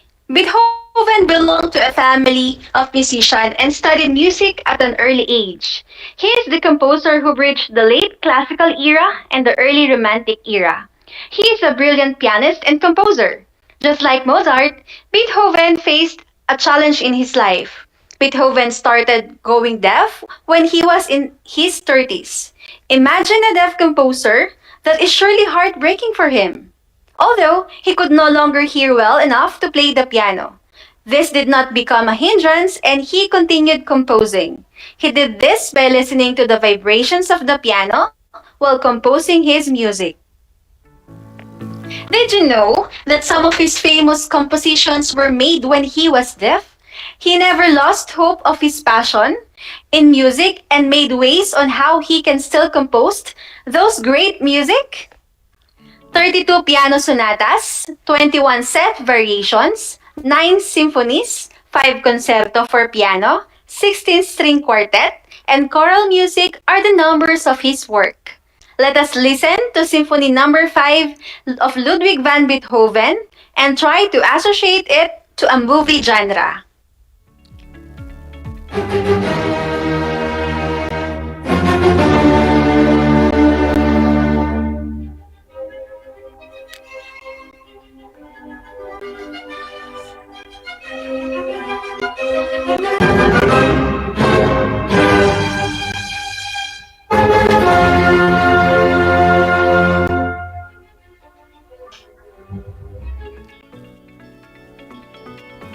What type of movie would use Beethoven's Symphony Number 5 as a background music?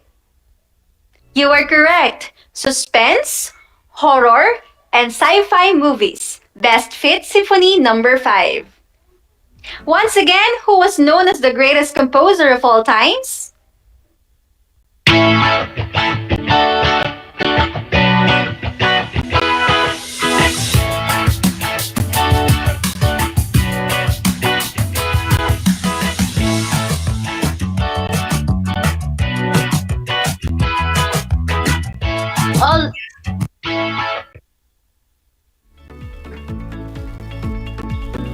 All right, I can see in the comment box that your common answer is Beethoven. Well, you were correct.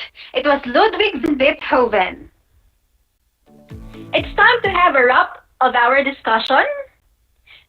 During the classical period, members of nobility patronized the works of the musicians. Classical music was not common among the lower class because it was played in the court during the classical period.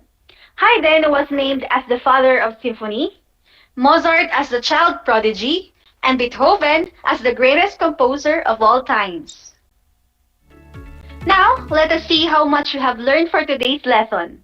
Answer the following questions in your learning activity sheet. Identify what is being asked for each number. Write the letter of the correct answer. Or you may comment your answer on our comment box below in our FB Live. Ready? Number 1. Ludwig van Beethoven is known as A. Father of Symphony, B. The child prodigy, C. The greatest composers of all times. Number 2. Franz Joseph Haydn is known as the father of symphony, B. The child prodigy, C. The greatest composers of all times. Number 3. Wolfgang Amadeus Mozart is known as the father of symphony, the child prodigy, or the greatest composers of all times. Number 4. They are the patrons of instrumental music during the classical period. A. Church, B. Ordinary people, C. Aristocrats. And for the last one, number 5, which among the following words does not describe classical music? A. Simple, B. Complex, or C. Formal.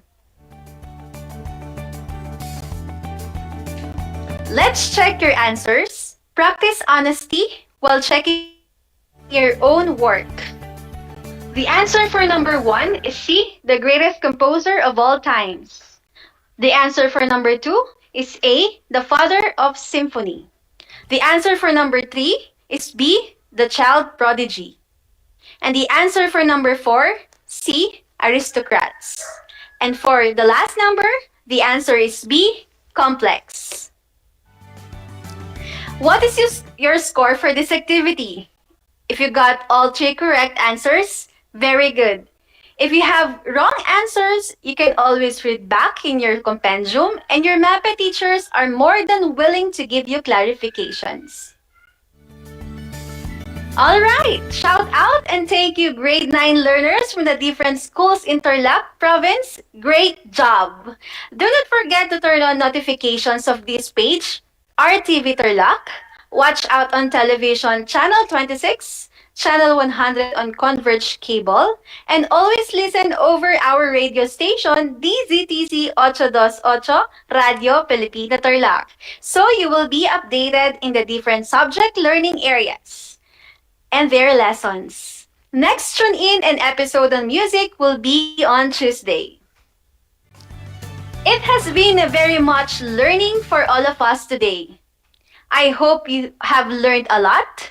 Again, this has been Ma'am Joyce Ines, your Music 9 anchor teacher, leaving you with the life lessons we have learned from the three classical music composers. From Haydn, you can achieve your goals even if you start poor. From Mozart, never let your success be your downfall, manage your achievements. And from Beethoven, turn your disability to an opportunity to be better. Good afternoon, until next time!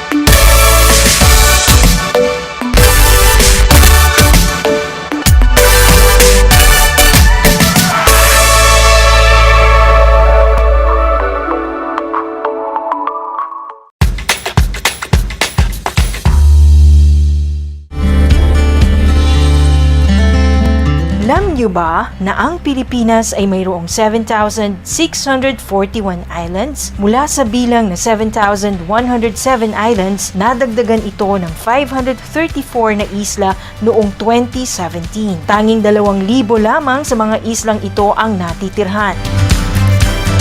Alam niyo na! Yan ang mga isla sa Pilipinas. Alam niyo ba na ang salitang yoyo at ang makabagong bersyon nito ay naimbento ng isang Pilipinong nagngangalang Pedro Flores? Taong 1920s nang dinala ni Flores ang laruang ito sa Estados Unidos. Sinimulan niya ang paggawa nito sa kanyang maliit na pabrika sa California at ipinakita sa mga tao ang iba't ibang tricks ng paggamit nito. Alam mo na, yan ang yoyo!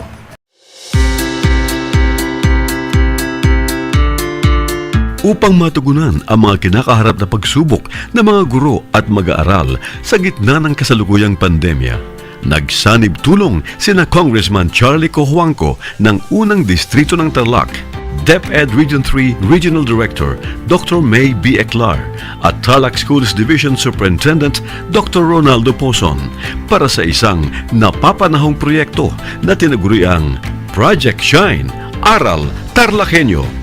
Ang mga mag-aaral ng Grade 4 at Grade 5, ganon din ang Grades 8 and 9 sa buong probinsya ng Tarlac, kasalukuyang sumasailalim sa radio-based instruction. Katuwang ang himpilang DZTC 828 kHz AM at RTV Tarlac, Channel 26. Ang Tarlac po nangunguna po ngayon pagdating po sa radio-based instruction.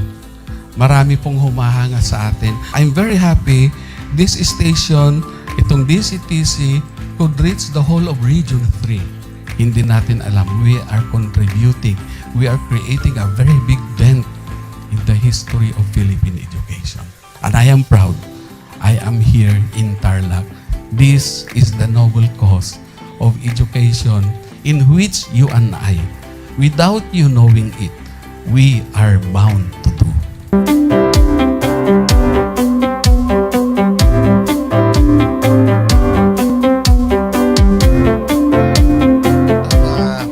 Project natin na Project Shine is a natural consequence dahil sa nangyari sa buong mundo. Let's continue to work together. I think it's very Filipino to practice bayanihan in anything or most of the things that we do. And this is a manifestation of that. No? We have private sector, we have DEPED, we have local government, all working together. And I hope the parents of some of these children, especially the parents that did not graduate from school or hindi nakapag-aral nung sila ay bata, sana naman gamitin na nila itong opportunity na mag-schooling na rin sila kasama ng mga anak nila para mag-bonding pati ang mga magulang sa mga bata. I look at this as doing God's work. Diba? So if you do God's work, it feels right. It's righteous. It's for good, not for evil. Good morning and happy learning, grade 4. Welcome to Aral TarlakHenyo here on RTV Tarlac, Channel 26. Simulcast over DZTZ 828, Radio Filipino Tarlac. I am Teacher Mercy Pacheco Bognot. This is Alistair Aidatu. I am Marie Josephine B. Andrade. I am Teacher Princess Marie M. Dueñas, and I will be your teacher broadcaster for today.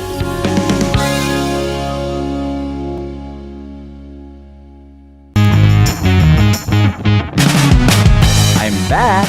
This is Sir Z, your teacher broadcaster. Magandang araw mga kapantas!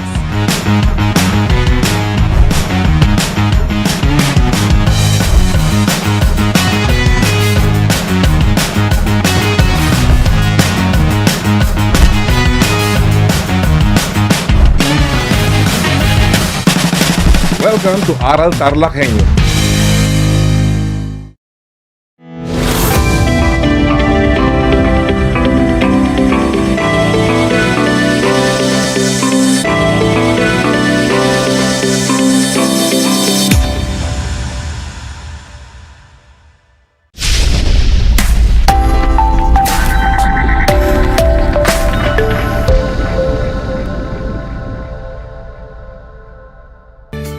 Patuloy po tayong nakatutok sa Aral TarlakHenyo.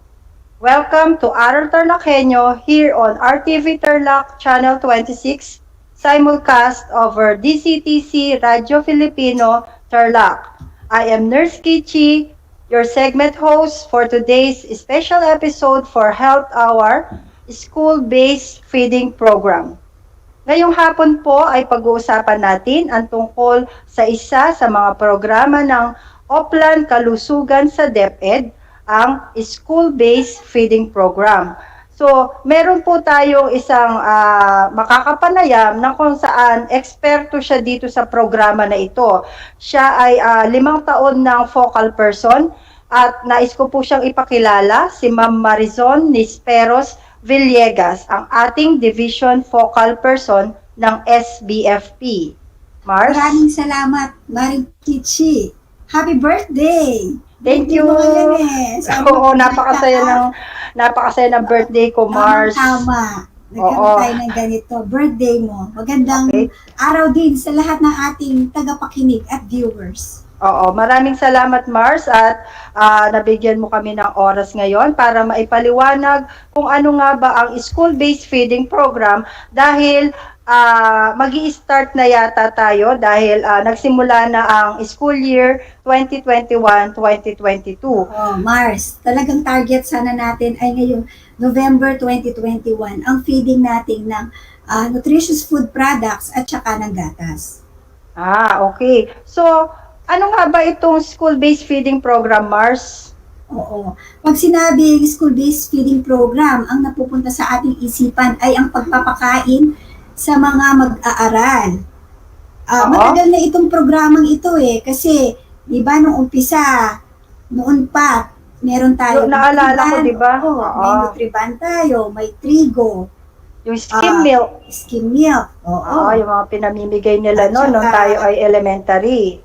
Meron na tayong ganyan, feeding program din yung mga yan At naaalala ko nung ako ay bago pa sa DepED, nagbigay sila ng bigas sa pamamagitan ng tulong ng NFA sa mga public schools sa San Jose District. Tapos yung mga lahat ng estudyante? ay binibigyan nila ng bigas noon. Tapos yung mga estudyante na lumiliban sa paaralan, sila ay biglang pumasok uli at naging masipag sa pag-aaral dahil gusto nila magkaroon ng bigas para sa pamilya. So syempre naman Mars, kung araw-araw nabibigyan ka ng 1 kilo ng bigas, napakalaking tulong na nito sa isang pamilya para mairaos nila ang 1 oras na pagkain, di ba? So Mars, ang natatandaan ko, sa bagay hindi ko pa naabutan yan, yung pagbibigay ng bigas. Ang naabutan ko noon ay yung mga peanut cookies, Nutri-Juice, na kung saan nag-launch tayo noon sa San Miguel, dun sa may Tarlac South Central Elementary School, na kung saan dinaluhan ito ng mga prominenteng tao ng Tarlac. Oo, naalala ko yon. Ang daming dumalo nun kasi may mga prominent figures nga, mga taong kilala. Kaya maraming taong dumalo nun. As in, punong-puno yung paaralan ng mga tao. Oo. So, ngayon, ang feeding pala natin or itong school-based feeding program ay matagal na. Oo, matagal na yan. Ang mga batang nakikinabang yan ay ang mga mababa ang timbang, yung mga severely wasted, at saka wasted na kinder hanggang grade 6. So maganda pala, no? Oo, tama. At ang feeding program ay 120 feeding days. So niluluto ang pagkain, hinahanda ang pagkain, at ipinapakain ang naihandang pagkain sa mga bata. Araw-araw yan sa paaralan. Sa loob ng 120 days. Sa loob ng 120 feeding days. So, mga ilan naman yung mga nakikinabang na mga learners natin, kumare? Nung meron pa tayong face-to-face, meron tayong 19,000 na beneficiaries. Nung nagkaroon na tayo ng pandemic, ang beneficiaries natin ay 38,696. At saka ngayong susunod na pasukan, ang ating mga beneficiaries ay 34,013.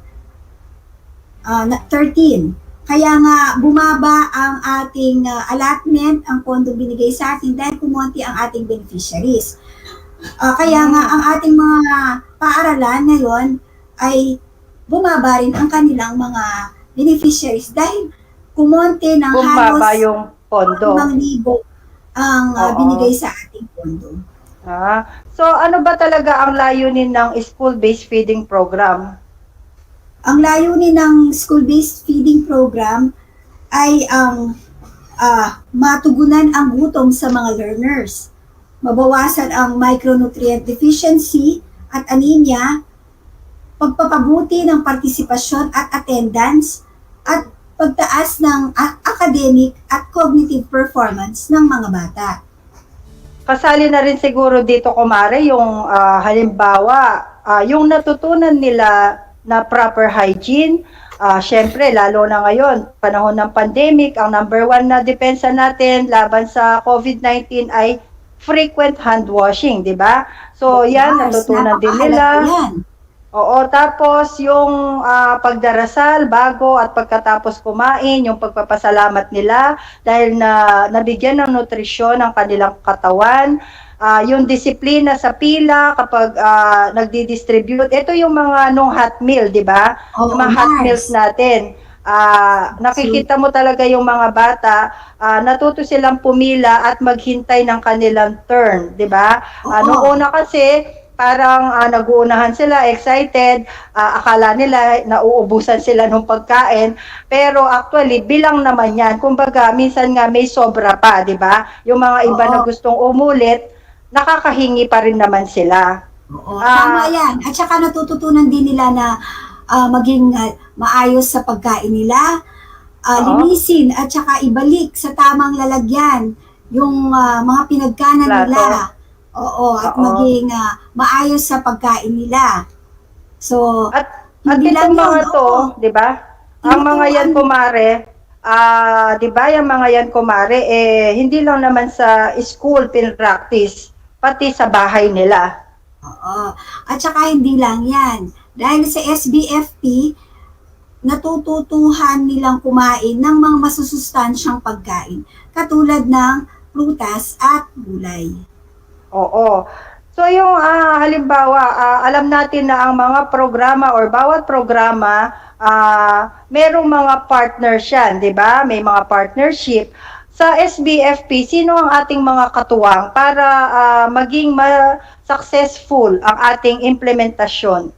Nagiging malawak nga ang SBFP nang dahil sa katuwang nitong mga programa. Ang mga ito ay deworming, di ba? Kailangan kasi i-deworm ang mga bata bago sila kumain ng pagkain dahil sayang naman yung ating binibigay na pagkain kung ang makikinabang lang ay ang mga alaga nila sa tiyan. Oo, tama yan. Tapos, meron tayong policy, di ba? Yung no deworming, no feeding. Oo. Di ba? Oo, pero kung ang bata naman ay ayaw talagang magpa-deworm ng magulang, so hinahayaan din natin naman. Pero as much as possible talaga, kailangan na ma-deworm bago kumain ang bata at bigyan natin ng feeding. Tapos meron din tayong micronutrient supplementation. Yan ay ang pagbibigay ng mga bitamina sa mga bata. Diba naalala mo nung meron pang face-to-face, meron pa tayong mga binigay na mga vitamins sa mga Vitamin A. Estudyante natin. Kasabay ng pagkain ng pagkain sa paaralan. Tapos meron din tayong gulayan sa paaralan. Dahil yung mga gulay na naha-harvest natin sa school ay pwede rin natin isama sa ating niluluto sa paaralan. Meron tayong integrated school health model at saka yung WINS, yan yung paghuhugas ng kamay at saka pagtututbrush bago at pagkatapos kumain. Oo. Meron akong mga nakikita mga centralized kitchen. Part ba rin pa ito ng school-based feeding or ibang programa ito?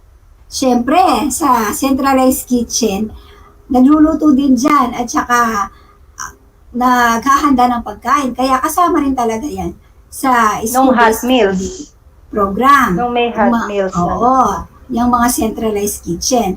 Actually, bago nagkaroon pandemic, meron tayong 5 centralized kitchen na nag-function. Yan yung mga kitchen sa Capas Gabaldon Elementary School, Cristo Rey Central Elementary School, Pinasling Central Elementary School, Paniki South Central, at saka sa Victoria West Central Elementary School. Yan ay mga centralized kitchen dun sa mga paaralan na yan. Meron pa nga tayong mga natapos na 5 pa. Tapos na tong mga to eh. Kaya lang kasi hindi sila timing na natapos nung mag-start tayo ng feeding, kaya hindi sila nagamit. Ito yung mga sa Dapdap Elementary School, Malacampa Elementary School, Kamiling Central Elementary School, Santa Ignacia North Central Elementary School, San Isidro Central Elementary School.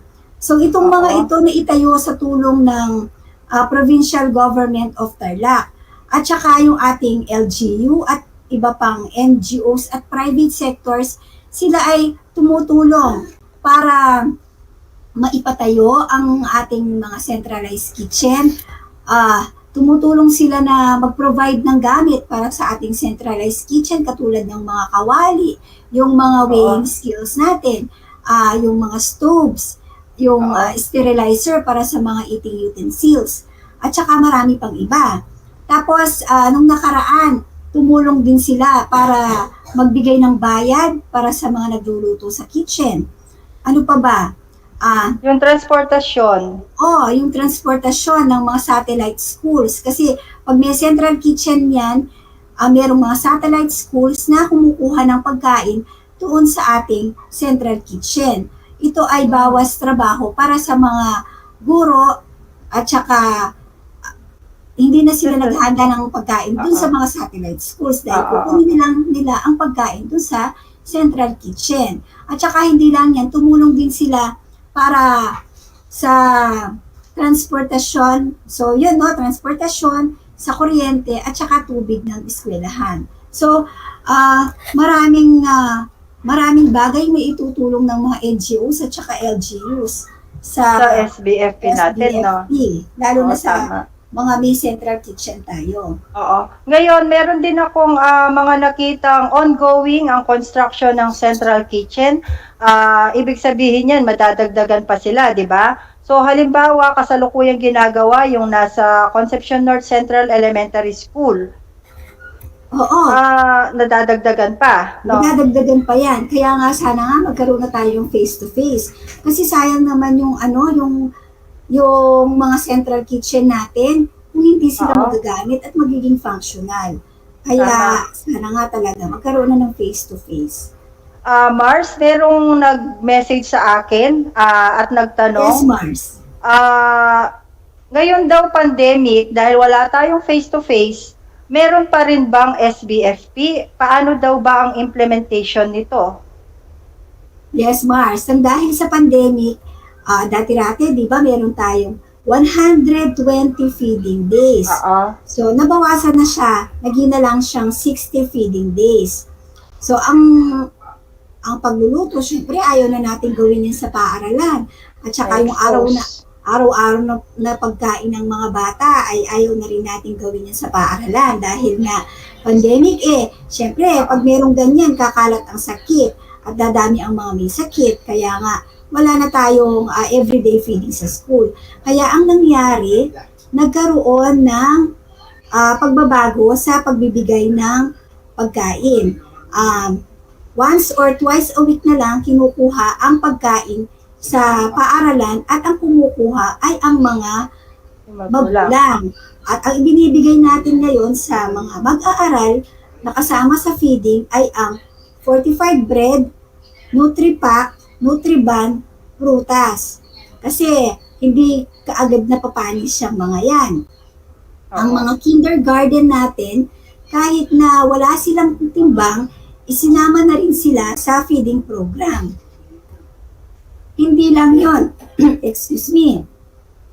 Nagbibigay na rin ng gatas. So, ang gatas ay galing sa Philippine Carabao Center. So, itong Philippine Carabao Center, meron siyang mga cooperative na nagsusupply sa kanya ng gatas at ang PCC ang ating kapartner, yung Philippine Carabao Center, sa pagsusupply ng gatas sa ating paaralan. So, yung mga malalayong mga paaralan, ang binibigay sa kanila ay sterilized milk. Kasi nga naman, kapag fresh milk madaling masira nila o Mars, mapapanis ang gatas. Kaya sterilized milk sa kanila, sa mga hindi far-flung areas, fresh milk naman ang binibigay. Oo, tama naman yun, no? Napakaswerte pala ng ating mga learners, na mga beneficiaries ng SBFP dahil biruin mo, meron kang nutritious food packs at gatas nakakainin sa bahay, maliban pa dun sa pagkain mo talaga sa bahay, di ba? At pandagdag talaga to. Sa mga estudyante natin. Oo. Nabanggit mo kanina, Kumare, ang SBFP natin ngayon ay may sarili ng pondo. Oo. So, noong nag-start ang SBFP, DSWD, pagaling ang pondo natin, 16 pesos bawat bata ang pondo. So, 15 pesos para sa hot meals at 1 peso para sa operational. So, dahil syempre, mga 3 years siguro yon na ganun ang budget. Kahit na nung next year nun ay DEPED na nanggagaling ang pondo, 16 pesos pa rin bawat bata ang pondo. Pero syempre, nagmamahal naman lahat na ng bilihin. Kaya ngayon, ang nutritious food natin ay 18 pesos na at ang operational expense ay 2 pesos. So, 20 pesos, 20 pesos ang budget bawat bata para sa nutritious food product at saka sa gatas, meron tayong 22 pesos naman. bawat Per day. bata. Per day yan. Per feeding day. Oo, Okay. kasi nga 60 days ang feeding days sa nutritious food products at 30 days naman sa susunod na feeding program ang gatas naman. Okay. So 60-30. So yung distribution ng gatas at nutritious food products, isinasabay ba ito sa modules? Yes, Mare. Siyempre, mga bata yan. Hindi sila pwedeng pumunta sa paaralan. Kaya ang nangyayari ngayon, ang mga magulang, sila ang pumupunta sa paaralan at kumukuha ng nutritious food products kasabay ng mga modules. So, dun sa nutritious food products natin, meron pa rin tayong sinusundan na menu cycle. Di ba may menu cycle na sinusundan sa hot meals? Meron pa rin tayong sinusundan na menu cycle para sa nutritious food products. At ang mga magulang at mga guro ay sumusunod sa IATF health protocols. Siyempre, dapat naka-face mask, naka-face shield, at merong social distance kapag kumukuha ng mga ito. Oo, tama yan. At isa pa nga pala, meron ako idadagdag ko, Mare, pagdating dun sa distribution ng mga gatas at nutritious food products. Ito yung food safety, di ba? Mars, dapat i-discuss mo yan. Ikaw ang eksperto dyan. Ganun ba? Okay, so idadagdag ko lang po, paalala sa ating mga mahal na SBFP focal person, mga inspectorate team, dapat po nating i-check ang expiration date, ang packaging ng ating mga food products. Halimbawa, ang Nutriban, kailangan po siya ay individually pack at nakalagay po doon kung kailan siya na manufacture at kailan ang expiration date. Kamukha din po ng gatas, ganyan din. I-inspect po ninyo, tandaan po natin, ang fresh milk ay kulay white. Pag nagkaroon ng discoloration o nagkaroon ng mga issue sa mga food products, sa prutas natin, makikita natin kung hindi siya bugbog or luma or may mga parang mga black, ibalik po natin siya sa supplier. Huwag po natin siyang tanggapin at gawa tayo kaagad ng report na ilan ba ang merong mga problema sa ating mga supplies na dineliver nila. Huwag nyo pong paaalisin yung supplier na hindi ninyo binabalik ang mga merong issue. Pangalawa, kailangan po sa ating inspection, my dear teachers, suotin po natin yung ating protection. Hairnet, apron, gloves, face mask, face shield. Pagkatapos po nating mag-distribute ng mga gatas, sigurado ang mga ice chest po natin ay may mga patak-patak ng gatas yan. So, linisin po natin kaagad immediately. Banlawan, linisin ng tubig na may sabon at konting sunrocks. Tapos, patuyuin. Pag tuyo na, ibilad po siya sa araw bago po itago, bago itabi. At ilagay po siya doon sa lugar na hindi siya kakainin ng mga insekto, especially ng mga daga. Siyempre, amoy gatas po yan, kakainin po siya, sisirain po siya. Pangatlo, ang ating mga freezer. Sa ating mga drop-off point school po, paalala, panatilihin po natin laging malinis ang ating freezer. Kung wala na po siyang laman, ganun din kagaya sa ating styro, lilinisin po siya ng maayos. Pero wag po natin ibilad, syempre. Linisin po natin siya ng maayos, malinis, punasan, patuyuin lang po siya bago isara. So, yan yung mga paalala, mga simpleng paalala pagdating po sa food safety at yung pag-pack, packaging kung saan gagawin, ilalagay sa mga eco bag ng mga bata ang mga pagkain. Siguraduhin po natin na malinis po yung ating table, di po ba? So, yung kanina habang nagdi-discuss ka, kumare, merong nag-message na isang magulang, paano daw kung hindi makakapunta ang magulang na hindi siya nakakuha ng module at beneficiary ang kanyang anak? Paano daw niya makukuha pati yung gatas at yung NFP? Oo. So, tumutulong ang mga LGU, yung mga barangay officials, tumutulong sa pagdidistribute ng mga NFP modules at saka yung gatas. So, kapag hindi nakakapunta yung magulang, so pwedeng itap yung mga sa LGU natin, sa mga barangay, para matulungan ang para paaralan sa pagdidistribute.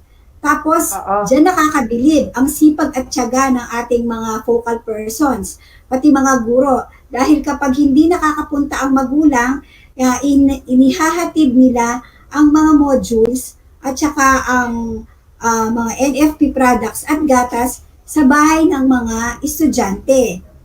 O, di ba? Kaya, kaya nga, pasalamatan natin ang mga focal person, Mars.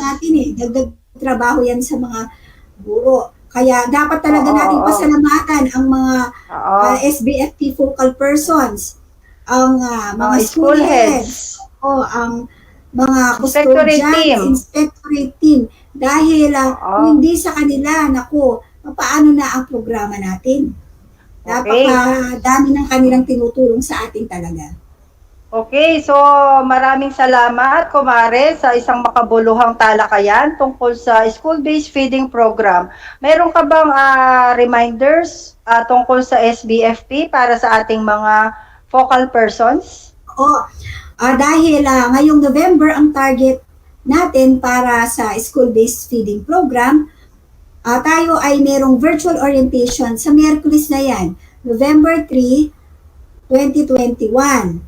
So, yan ay through Google Meet and FB Live. Ano yan? Yan ay 9 o'clock to 12 o'clock a.m. So, kapag nagkaroon na tayo ng orientation at na-orient na natin ang mga kaguruan tungkol dito, yung mga SBFP focal persons natin, pwede na rin nilang i-orient at sabihin sa mga magulang kung paano ang ating programa. Okay. So, muli, maraming salamat, Kumare, sa isang mga kabuluhang talakayan tungkol sa isang programa ng Oplan Kalusugan sa DEPED, ang School-Based Feeding Program. Okay, maraming salamat din. Kumare, happy birthday ulit. Magandang araw ulit sa ating mga viewers at listeners. Okay, so we hope you learn a lot today. This has been your segment host for this health hour. This is Nurse Kit. And this is Nurse Son. Okay, so thank you and maging ligtas po sana ang lahat at maging malusog palagi. Maraming salamat po. Maraming salamat po. God bless. Bye po. God bless.